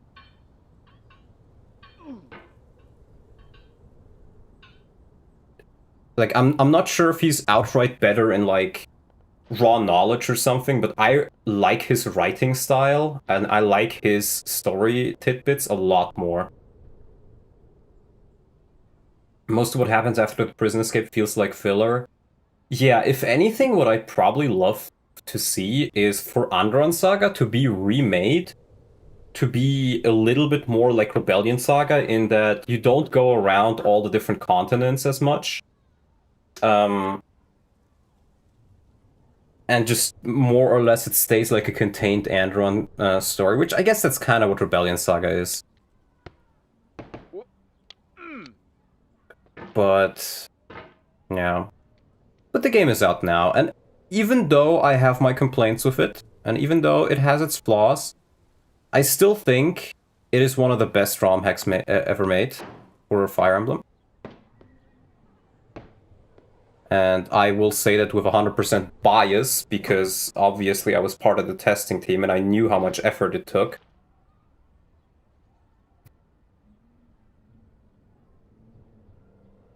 I feel like there's a lot of potential for writing with Randall after the death of Baudemon, with Randall letting go of his past disdain for Baudemon and truly grieving his brother. That I agree with. I think the story of Andron is probably it would be a lot more interesting if Randall did survive to some capacity. Right? And it doesn't even necessarily have to be that he, like, is present in Andron Saga, but I want him to be a bit more present in the series as a whole. Like, what I think could actually work really well is if you've played Rebellion Saga, small spoilers for Rebellion Saga, for one of Randall's secret endings, just, like, mute for, like, a minute or two, is that in one of his endings, he kind of has this dream, or more or less dream, where he and Kestra kind of live as mercenaries, and they have their little daughter, you know, in their hideout or in their base. And he's more like a hero character, or like a berserker type, rather than like this huge general knight. And I think I'd really, really love for us to find out in Andron Saga 2 that Randall is still alive, and that he and Kestra did make it through, and, like, what I would like to see, right? Kestra is supposed to be dead by the end of Rebellion Saga, but her body is never found. That is what it is right now, right? And then Randall kind of goes on thinking about, like... No! Thinking that she's dead, lives his life for a couple years, and then when Randall is about to die due to, you know, Andron Saga, she saves him, and they run off together. And that's why he's not present for the rest of it. See you, Cypress. Because then you could have Randall as a very, very different sort of character for Andron Saga 2. Yeah, Randall is the one who gives you bad orders you have to follow, but he has a lot of characterization and character development, I feel. More so than Baudemon does, for example. Baudemon or Jaka. He got a redemption arc. It's not even so much a redemption arc, it's just, you know, you kind of understanding him a bit more. It is a little bit of a redemption arc, but not quite as much as some others, I think. So I think it's a huge missed opportunity to not do more with Randall. That sucks ass, let characters die. Normally, I would agree with you. But I feel Randall in particular, I would like to see more of.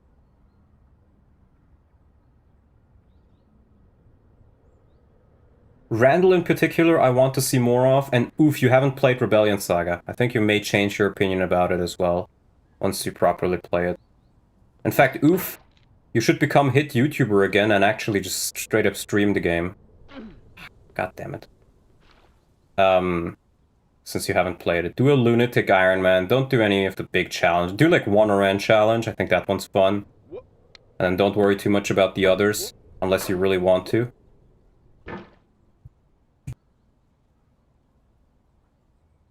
Blind Iron Man on all 5 challenges. I don't think Oof would be able to handle that.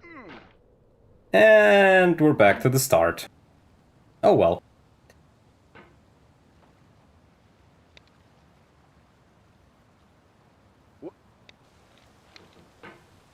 Oh well. Okay, only 1 hour and a half in. I hope I'll make a little bit more progress.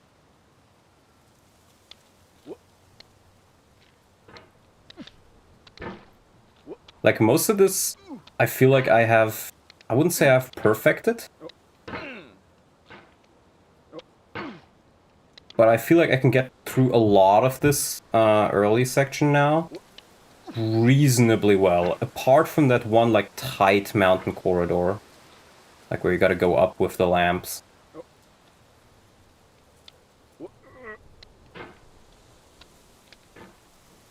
That's the big one that I have issues with. How did Self make you angrier than this game ever has? I don't know, man. With Self, the game forces me to use him. This game doesn't force me to do anything. This game kind of just it says, hey, as long as you get there, do it however you want, bro.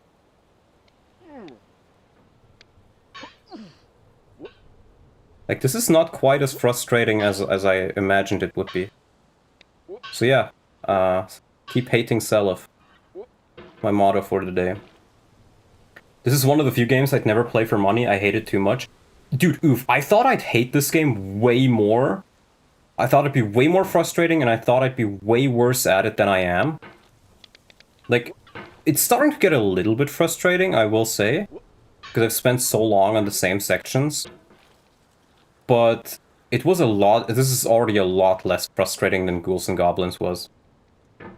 Because in Ghouls and Goblins, it's all about just making the exactly perfect moves all the time.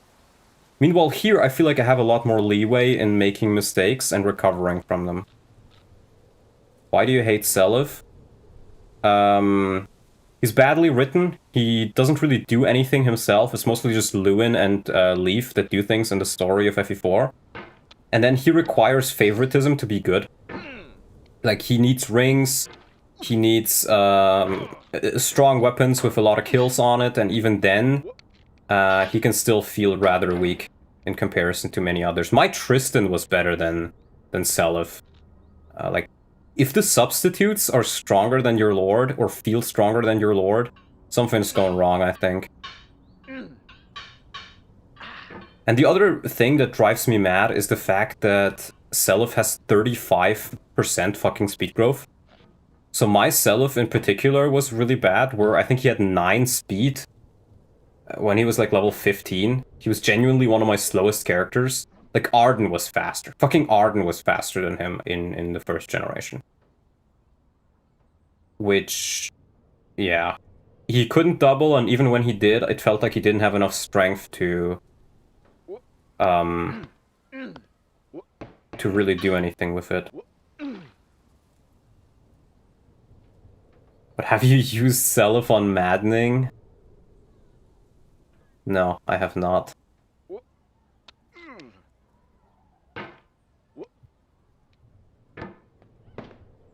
See, this section, for example, I wouldn't say I have down. But I can clear this section relatively fast now. Should have done Cell of Julia. You'd get the most blessed Cell in Julia due to banging his sister wife. No, then I'd have to... Then 2 of the bad units, I would have to use both. I used Selef on clever mode, though. This is true. The guy who made this made QoP. I know. I know. I've heard your message. But that doesn't really mean much to me. I know what QoP is and stuff, but... Keep hearing he's one of the best lords in the series. I think he's probably the worst, if not for the fact that he gets Tearfing. Once he gets Tearfing, he becomes a lot more useful. Words of tongue or pen, the saddest are these. It might have been. John Greenleaf Whittier. True. I think he's one of the worst. The reason why people say he's one of the best lords in the series is because the Tearfing is very strong in the end, so he feels powerful in the end. And because people feed him either a silver sword with 50 kills, or 50 or more kills, or they feed him a brave sword with 50 or more kills, and they feed him at least 1 ring. So it's one of those cases where the reason why people say he's really good is just because they give him a lot of favoritism compared to other lords. And so, in that case, of course he ends up being strong, but who wouldn't?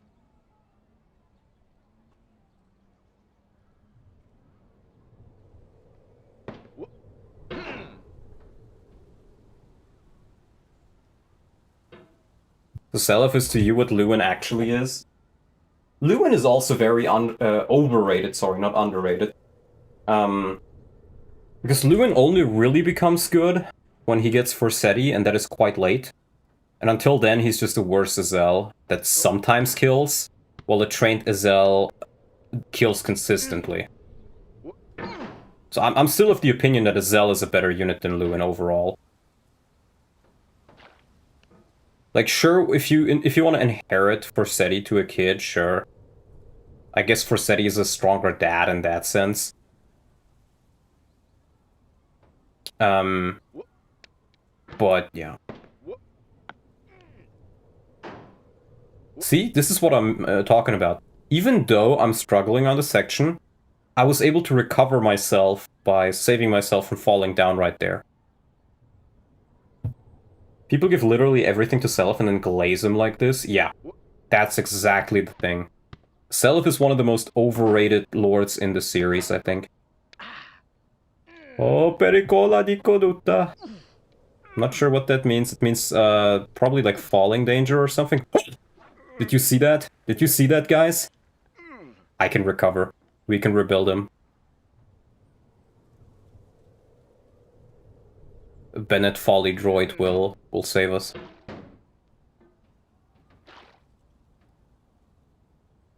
Worst parts of Ghosts and Goblins is that if you beat it, it will say that the final boss was an illusion. You reset to restart the game and you have to beat it the second time to get the ending. Yeah, Ghosts and Goblins is like actually awful. The idea is cool, but the game is just not, like... It's designed to eat your quarters, and you can tell. Especially the arcade version, which, I mean, that's how they made money, you know, I can understand it from an economic standpoint. But it's not a well-designed and fun game. This game is more well-designed than Ghosts and Goblins. We need a gambling stream. I'm not really the type to really like gambling money and stuff like that, or like go to gambling houses. It never really...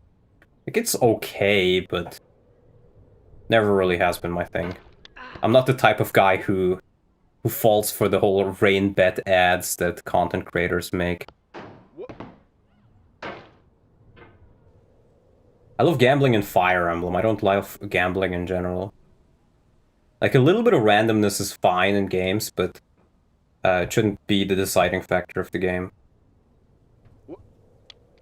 Like, there needs to be a little bit of skill involved. God damn it. Why am I struggling so much with this now? Tonlot is gonna become a Genshin streamer? Dear God, no. I'm of the opinion... I think gacha games are absolute slop. And if you, like, somebody who actively plays and enjoys gacha games, to me is like somebody who only eats at McDonald's and thinks it's good food. I think gacha games are some of the biggest slop ever, and I'm really sad that they have taken hold, because it is more or less just bad mobile games, which we've always had. But now people play them on their computers as well and act like they're really good and talk about it all the time. It is just slop. It is absolute slop, and I hope gacha games die out. I don't care if it's Uma Musume or if you think the PNGs are cute or whatever. It is awful. I hate them, and I hope that they are out.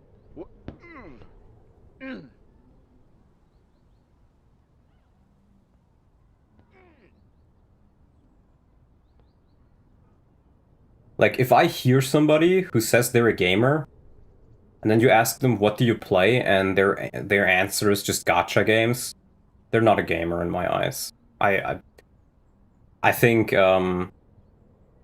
it's like somebody who calls themselves a music connoisseur and then only listens to rap. Uncritically accepting their tastes. It can Rap is the only mean slop of that you have music. no respect for them. Andrei Tarkovsky.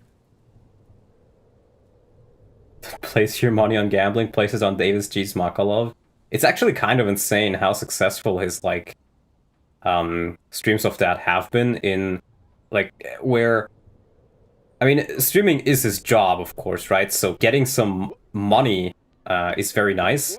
But I feel like it actually started to get a bit uncomfortable for him with how much people have been spending on it. That's kind of what he sounded like later on in the stream. So, yeah. Where it's getting so silly that even if you're the guy earning it, you're like, wow, guys, calm down. Early 90s rap is peak, but otherwise the music genre went to shit rather quickly. I would say if I had to rate rap, I think the early rap is definitely better than the newer one. Then the newer rap gets, the worse it gets. And the best ones would be like early 90s to maybe like mid 2000s or something like that. And then 2010s is when it really started to become absolute dog shit, and I didn't really like it before. See, for me, it was like I was born in 2002, so for me it was like I grew up with the early 2010s rap, which I think was probably among the worst. And then only later on, so I grew up hating rap, and then later on I learned about like 90s or early 2000s rap. And I was like, you know what? This is an upgrade because I'm at rock bottom. Not because I genuinely like the music or something, but just because in comparison it is... God, it is better. Careful when criticizing rap, you might get banned from FEU. Well, I already am. So I guess I'm free to just say I dislike rap. And this may sound very mean to some, but I'm an honest person. If I hear that somebody, like, really, really likes rap music, in my mind, I reduce their IQ by 10. I go like, oh, you like rap music? Okay, I guess you're not as smart as I thought you were. Which I know may seem like pretty mean to some of you. And it's not necessarily true. You can be very smart and still like rap. But that's generally...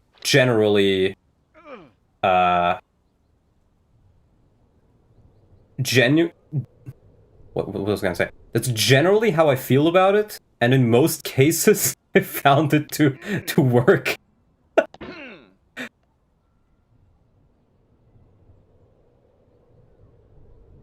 Like, I'm not talking like likes a couple of like, you know, rap songs. That's fine, you know, that's something else. But if somebody's like really, really hardcore into rap music, and all like these ghetto rappers talking about drugs and killing policemen, that's when... Holy shit, that's the orange I just noticed. That's when I'm like, okay, you must be retarded then.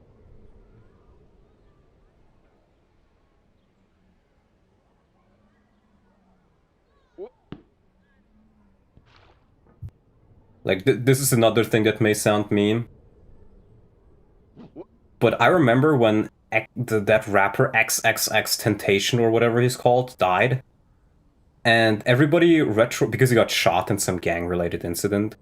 And a lot of the people I knew were like, oh my god, like, rest in peace, he was such a good guy. Don't hate the player, hate the game. So true. Iced tea. Bro, he's listening in. But I was like, this dude is more or less a criminal, and his music kind of sucks. And the only reason why people feel sorry for him is because they like his music. So I was thinking good riddance. One less bad influence on the kids.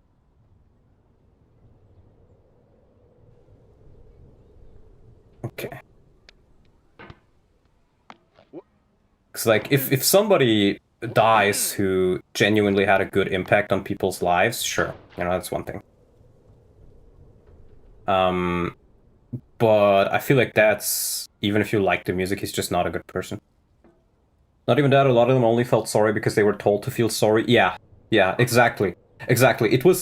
It felt extremely performative for them to be like, oh my god, rest in peace, he was such a good guy.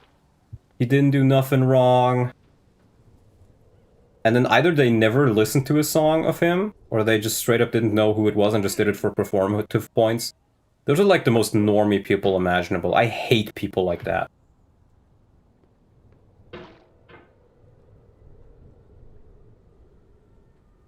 Like, I think, Oof, you may remember this. Back when a couple of people shat on Axum for collaborating with Mangs, there was this one guy on Twitter, I think it was Fire Emblem MS Paint or something? Something like, I don't remember the name. And he jumped on the bandwagon, went on a rant about how bad of a person Axum is, and how he's literally the worst. And then at the end, he kind of revealed, like, yeah, I have no idea who Axum is, I'm just doing it because other people are hating for him. So he was essentially just hating on Axum for attention. FEMS Paint, yeah. And see, that immediately put him down, like, I don't want anything to do with this guy. Does not have any kind of actual moral compass, he's just an attention seeker who says things because it gives him attention, even if he has no idea what he's talking about. And those are the types of people I have not much respect for at all. Whew!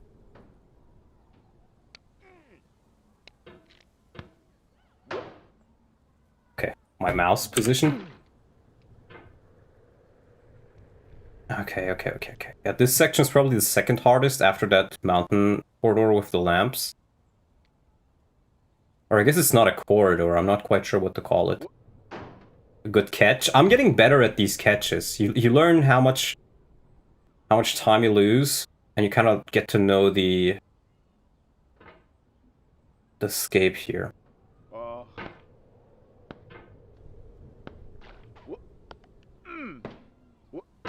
Oh my god.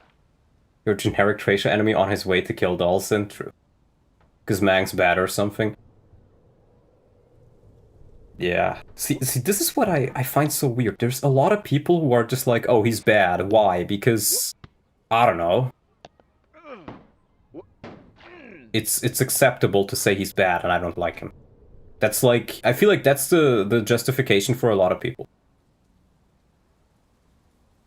Rap is contradictory as well. It's touted as this anti-establishment genre, but at the same time it's vapid and hyper-capitalist, with rappers promoting their overpriced brands of products in the videos. Yeah, I would agree. And that's, I think, part of the reasons why early rap is a lot better, at the very least, than modern rap, is because at least it felt a little bit more genuine than what it is now, where it's just like, oh, brands, and, you know, they always had, like, gold chains and shit like that, but at least they weren't, like, promoting shit. Like, promoting their brands and companies and all that stuff.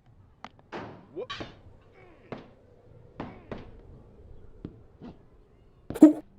Let's go. Sane died? Lamau, how? What? Has Manx already started his stream?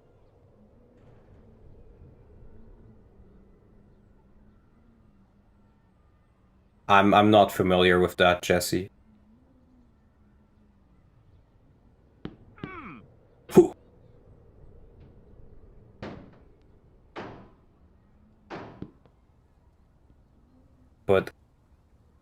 at the end of the day, I'm not quite sure what the entire story is, nor do I particularly care about it, because at this point it's so much in the past, and I feel like the only people who care about it a lot still are usually people who are a When bit to the weird sessions in the of head. sweet silent thought I summon up remembrance of things past, I sigh the lack of many a thing I sought, and with old woes new wail my dear time's waste.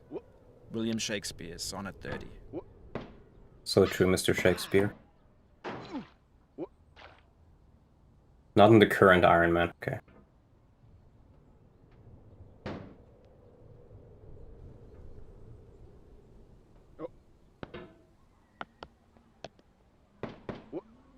Whoa.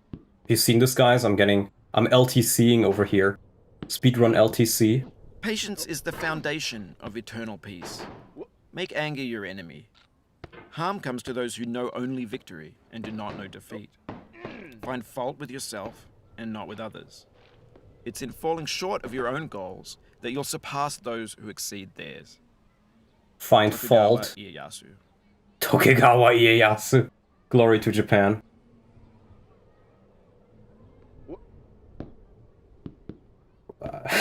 I'm sorry, I was so taken aback by fucking Tokugawa Ieyasu that I forgot what I wanted to say.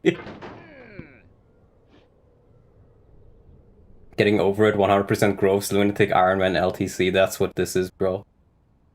It's like 6 years ago, so I might be forgetting. I feel like Max and his friends have gotten better as people, while the other side are still weirdos and douchebags. That's kind of what I've been getting as well. I feel like, despite the other side saying the opposite, Mang's community is generally a lot more tolerable to different thoughts. She smiled in Shit. defeat with unconquerable eyes. Atticus. Atticus.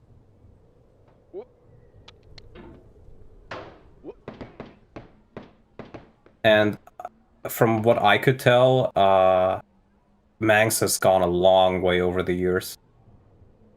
I mean, I didn't know him personally before, like, you know, I became a FETuber myself. But from what I heard, he's become a lot better than he was in the past, and a lot of his issues and stuff like that. And he's still not a perfect human, but Your to be fair, failure here nobody is a is. metaphor. To learn for what, please resume climbing. Rob Dubbin. Who the fuck is Rob Dubbin? Being tolerant is not a boon. No. Tolerance is a boon, but the thing is, people nowadays misconstrue acceptance with tolerance. They're two different things. Tolerance more or less just means that I disagree with you, but I'm not gonna fucking, like, punch you in the face over it. Acceptance means that, yeah, you know, I don't agree with your opinion, but your opinion is also good. Laugh and the world laughs with you. Weep Okay, and you safe. weep alone. For the sad old earth must borrow its mirth, but has trouble enough of its own. Ella Weaver Wilcox. No idea who that is either. Tolerant of evil is evil itself.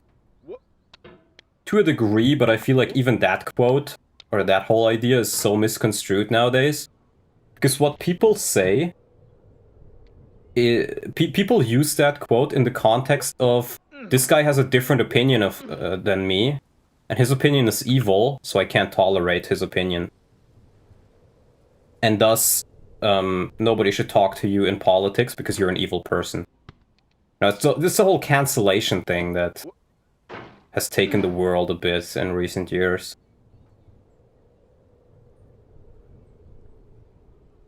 Yeah, that's a pretty good point, Jesse.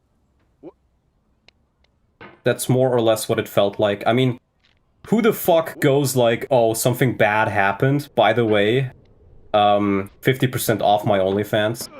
Like, that's actually comical. Like, if somebody put that in a book, the publisher would be like, yo, this is bad writing. This is too unrealistic. And then I guess it isn't. I guess it's very much realistic.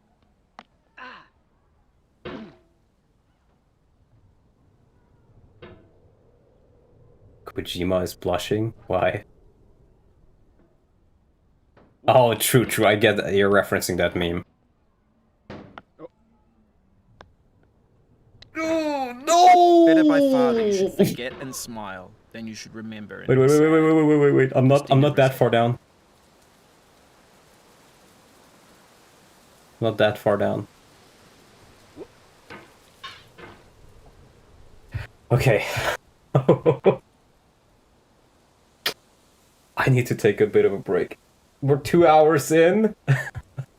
I feel like we're 4 hours in. So I don't think I'll do a full 4-hour stream. I'll try to get to 3 though. OnlyFans is a cringe thing.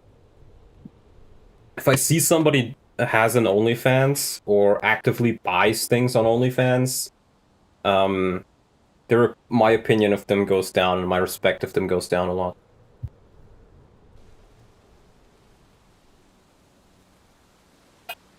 Time for some ethno-guesser, Kino? Let's play chat. Do you guys want me to boot up ethno-guesser again? I haven't played it since, shortly after the last Ghosts and Goblins stream. Okay. Oh, no, no, no, no, no! I was gonna move my mouse, but of course that moves the hammer. Okay, we're gonna pause it like this. We're gonna pause it like this. We're gonna play a round of ethno-guesser. We're gonna play a round of ethno-guess.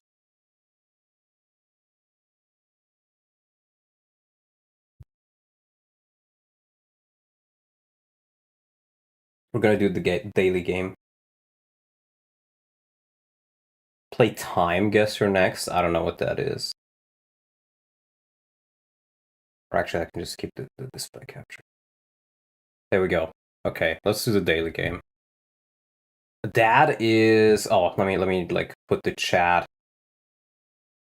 on the right side for a second. That is like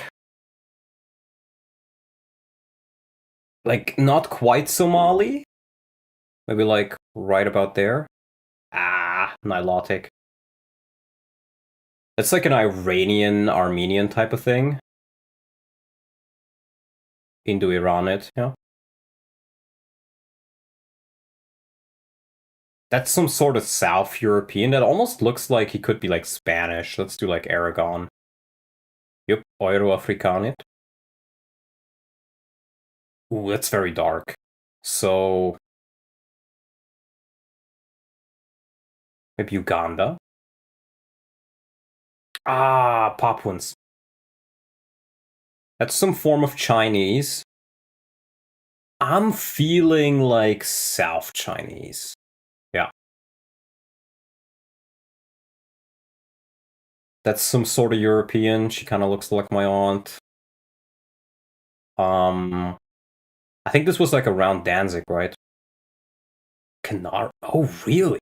Oh, that's crazy. This game should make you win every time you click England.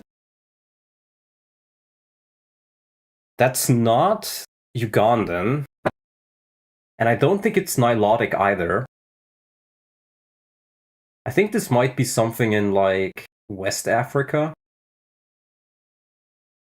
Doesn't quite look Ghanaian either, though. I think Ghanaians have a little bit more square faces, if I recall correctly. Is that South Africa? It might be South African, actually. Like, let's do, like... Ah, the Omotics. Okay, it's all over. That's, like, adjacent to Europe. I think maybe a Georgian. Oh, it's a Hungarian. That's some sort of African. I don't think it's Nilotic. I think this is maybe something more like Nigeria. A Senegalite.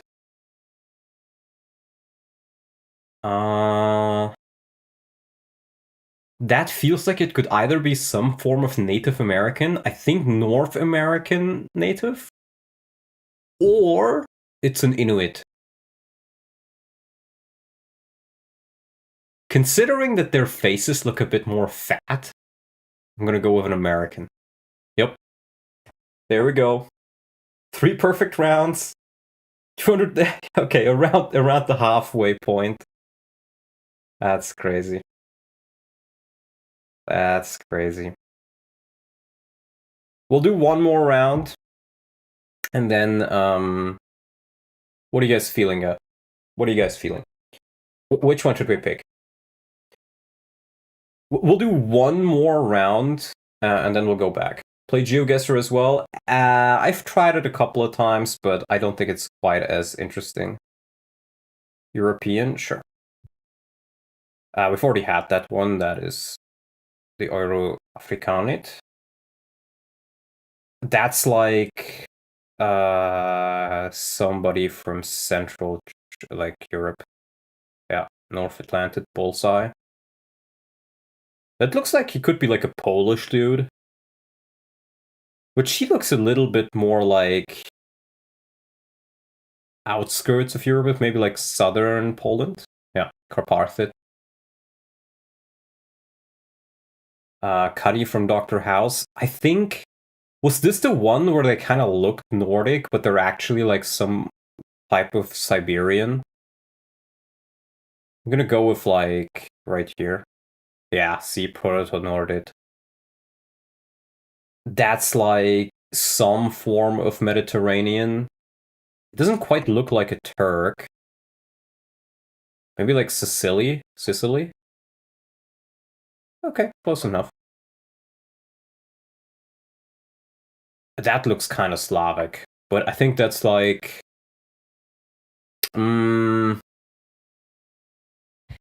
Okay, so for the people who don't know, Russia is kind of divided into multiple mixes. You have the people who are more or less Moscow, like Russian. You have like Finno-Ugric Russian mix in the north.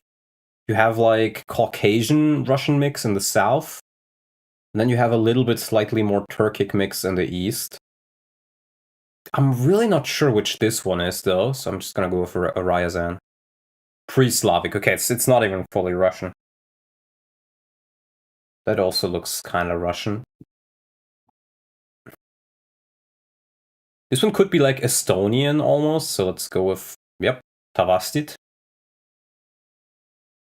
That's some form of Mediterranean.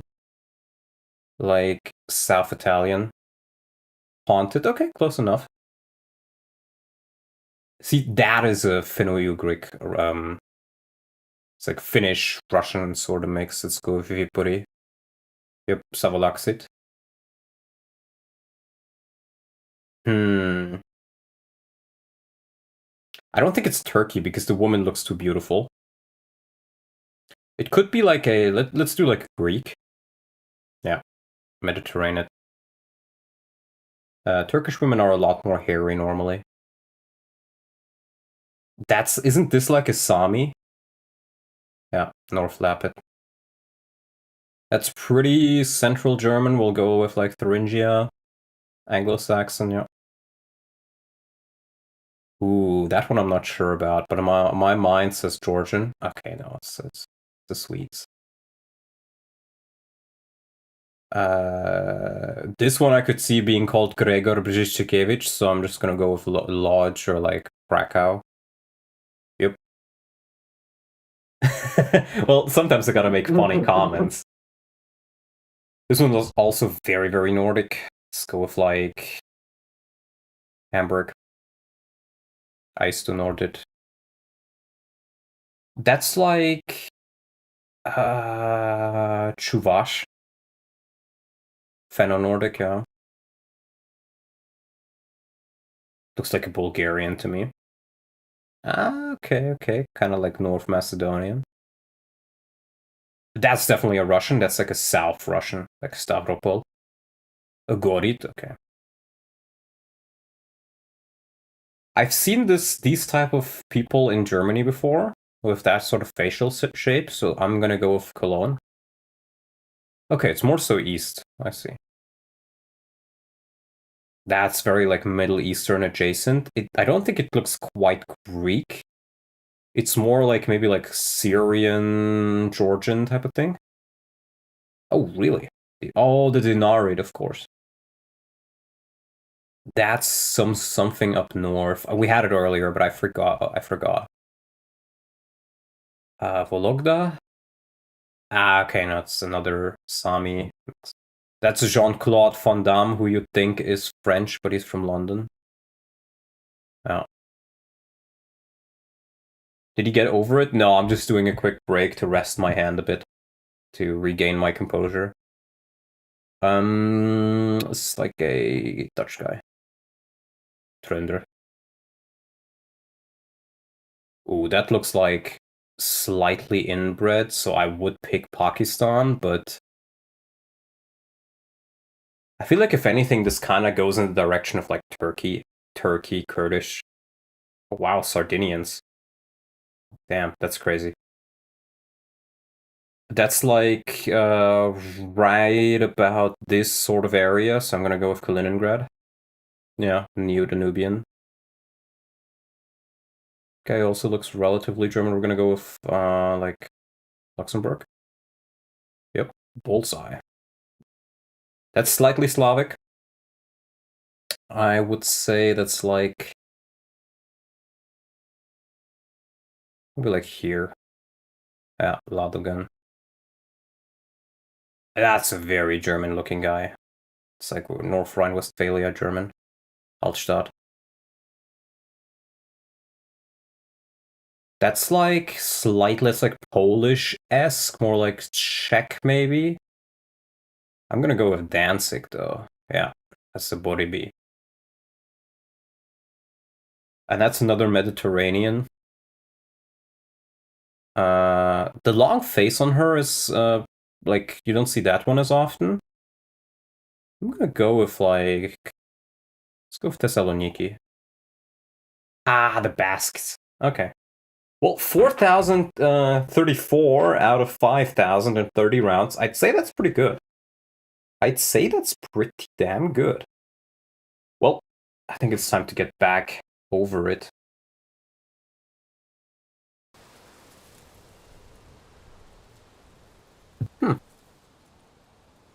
Neat.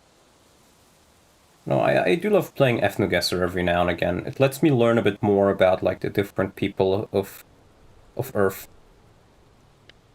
And it is kind of fun because I've genuinely noticed in some cases I see somebody and I'm like, oh yeah, he's like from he's a Sami, right? I've noticed this before because for those who are unaware, I'm Volga German, which is more or less like Russian, German, Ukrainian mix from the German settlers in Russia from like ages long ago.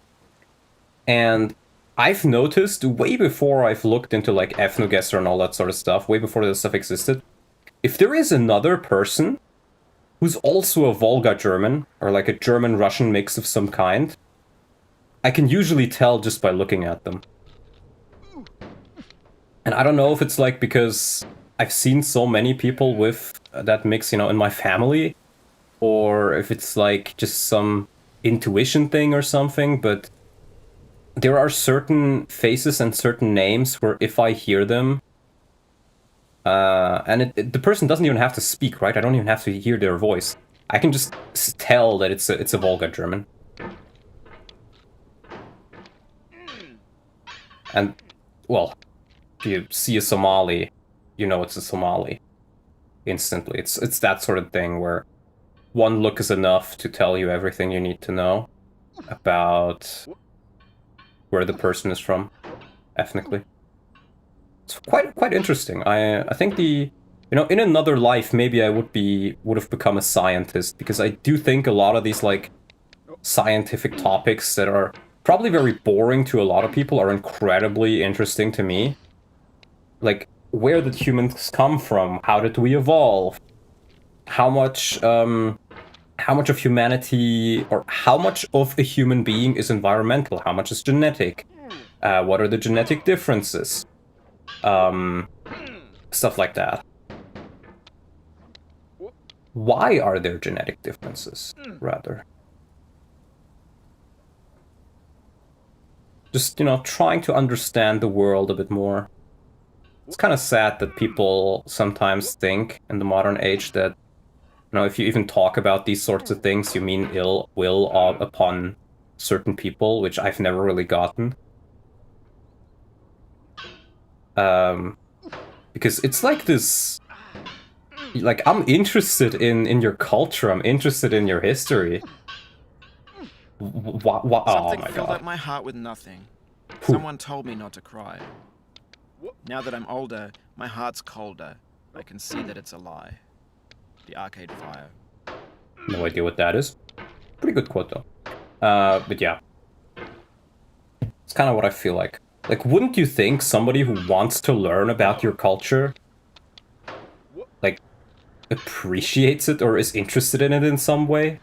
Why is that a negative? I've never got like that, because I know it's not everybody, but I've gotten some people, or I've heard of some people who are like, oh, you're trying to pronounce my name correctly according to how it is actually pronounced? You're a racist. Like, what? I'm interested in how your name is pronounced, and I'm asking for it because I want to not mispronounce it? And that makes me bad? I don't get it, man. If anything, it should be like, oh, you know, you're interested. Let's talk about it.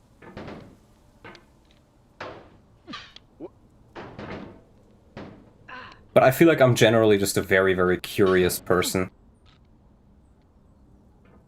Why do you concern yourself with the opinions of lesser beings? It's not so much that I concern myself about the opinions. I'm just wondering why so many people have them. It's just like an interest in why is this the case, rather than like, oh, you have that opinion, I have to adjust mine.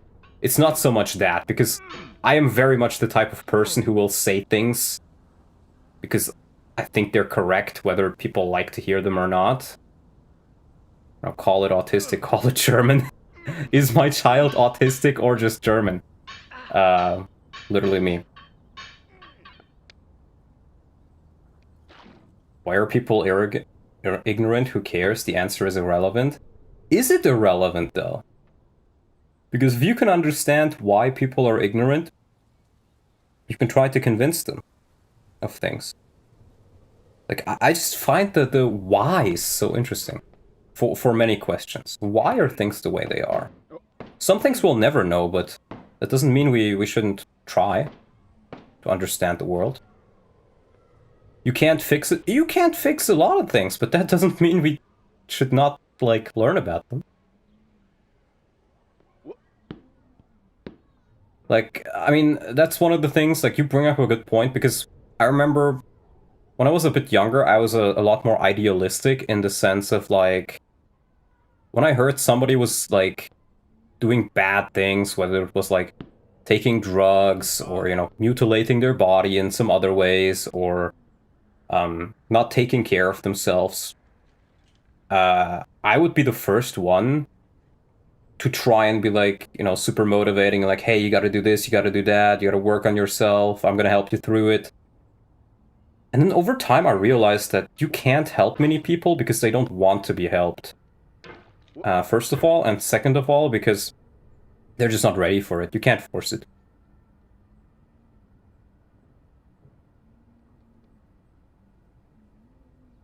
You should stop before you run yourself out. Yes, that is exactly what happened, and that's why I stopped. I stopped caring so much about, like, I've come to the realization that if you try to help everybody, you will just wear yourself out. And instead of helping the people you care about the most, you end up helping nobody. Really, so... It's almost like when you talk to somebody, you gotta think, like, is this person worth trying to teach something? Can I teach this person something, or does he just simply not understand it, and it would be a waste of my time?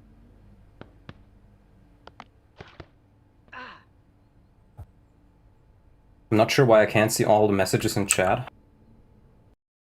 Should care more about Fire Emblem than drug addicts, unironically. Well, the thing that's interesting for me about drug addicts is I really want to figure out why they are addicted, among other things. I feel like that's an important bit, because one of my best friends had a heavy drug problem, and he was also schizophrenic, but the drugs just made it a lot worse. And I wanted, you know, he's now institutionalized because he tried to rob a gas station while in absolute like drug delirium. And I want to see what made him like that. I think it's interesting. Who cares? They're losers. That's the wrong attitude to it, I think. I was a loser once as well. And I'm glad I had certain people to help me, and I'm glad I was smart enough to identify my problems somewhat myself.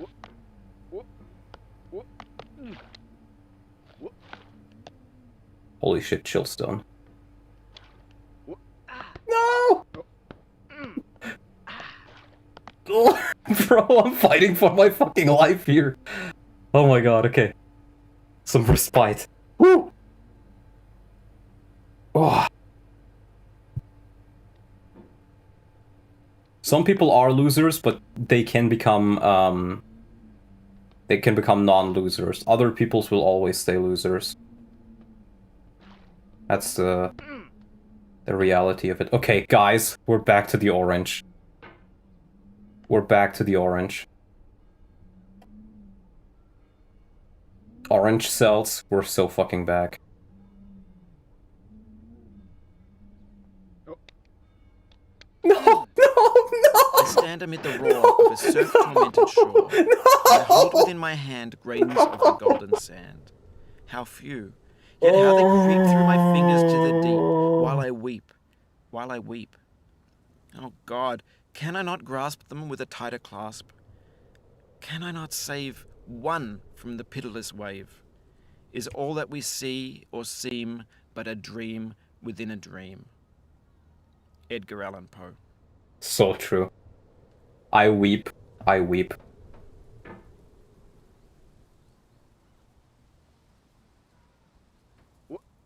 Cirque predicted it. The West has fallen. Truth Duke? You mean Truth Banner? Hoo-yah!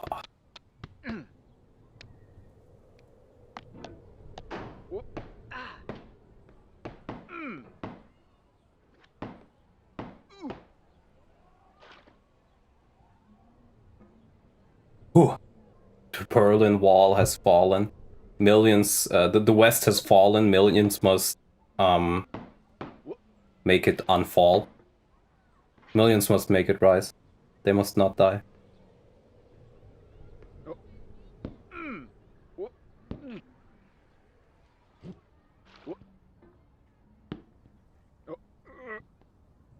Ooh, there we go. There we go. Come on, you can do it, Mr. Potman. Pothead. No, it's not even he's not a pothead, he's a pot bottom. Though that sounds wrong. Okay, let me just... Ooh. Gotta prepare for this shit. We'll do 40 more minutes, we'll stop at 3 hours, guys. I know I said 4 hours at the start, but I don't think I can take 4 hours. Not even because it's, like, too frustrating, but because moving the mouse like that around all the time, it kind of goes to my wrist.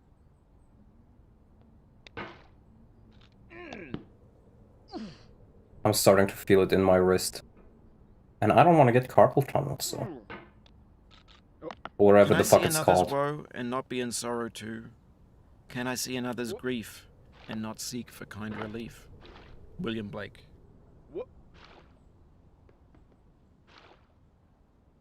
Should try falling upwards instead of downwards. True. Have you tried not being poor? Have you tried owning a home? Dude. It's like a trampoline.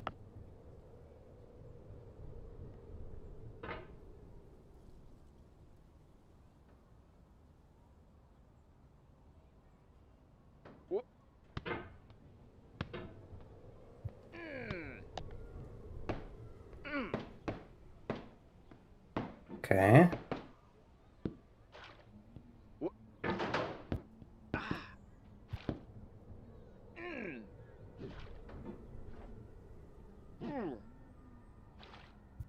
I'm learning a lot about gravity this game, it seems.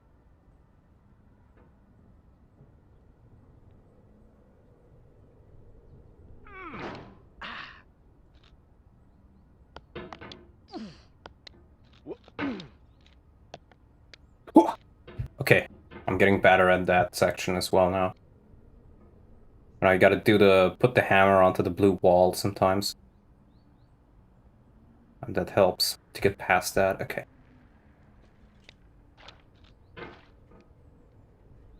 Careful, careful.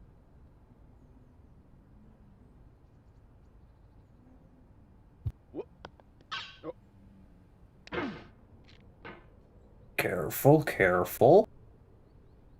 Gotta reposition the mouse.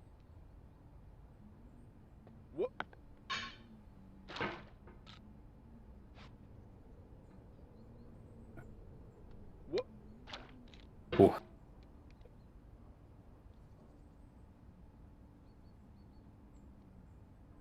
Come on.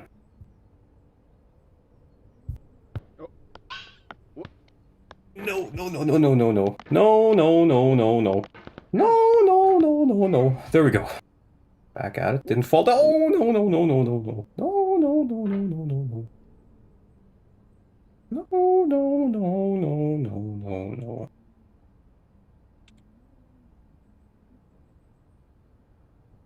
Hmm.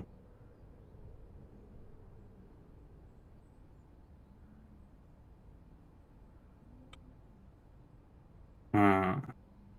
Nope, that didn't work. You gotta do it at just the right angle.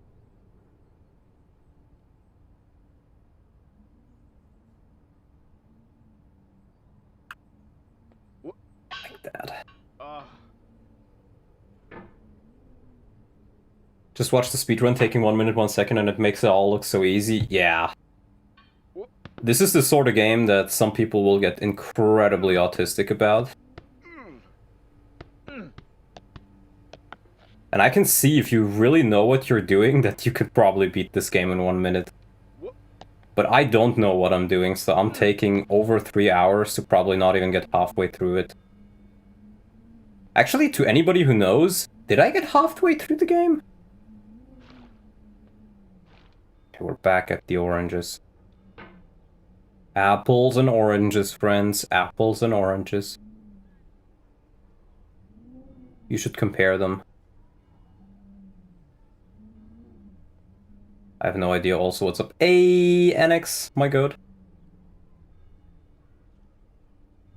Since you're here, Annex, would you be open to potentially helping out with some pallets near, like, the middle to late May? Just like, you know, some quick and fast In the end, ones. we only regret the chances we didn't take. Lewis Carroll. True.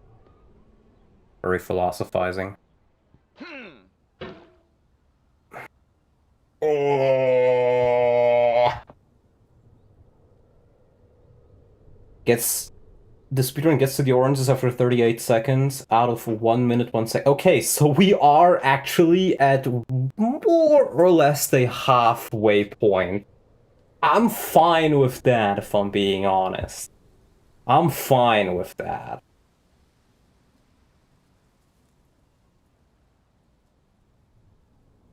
So you know what? I'm gonna go back on my word yet again. I'm gonna play this for 15 more minutes, regardless how far I can get, unless I'm very far ahead.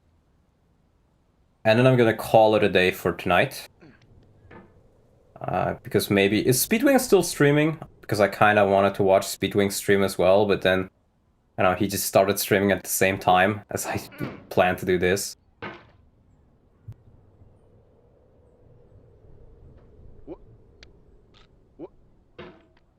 So maybe I can catch a little bit of his stream, and then later on, you know, there's the Mang stream. And my sister, she's really enjoying Bloons Tower Defense. There was a new update where you can do, like, a team, like, clan contested territory.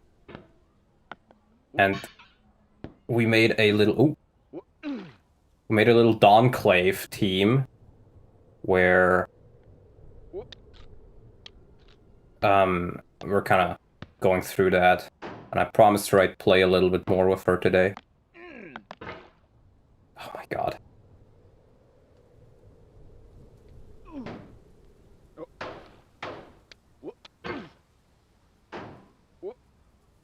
Shout out to the Camoclave. Oh my god. My internet connection is kind of dog shit these days. Yeah, but it's only the pallets. So the pallets shouldn't take too long to be like... Because what it would be, NX, is during a live stream, you'd kinda have to send me the palette codes so I can insert them myself. It's that sort of thing.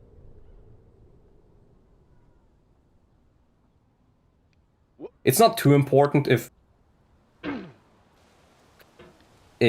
they're in or not, but you know, if it would be nice if it's in. And you're like the most competent and fast person I know with that. Took me 5 minutes to send a 64 kilobyte file, but can't you do palette codes though, where it's just like a text string? Doesn't that also work? Because then the only thing you'd really have to do is I send you a portrait, and you send me the like to get the colors from, and then you send me the palette code. Yeah, for Effie Builder, for Effie Builder.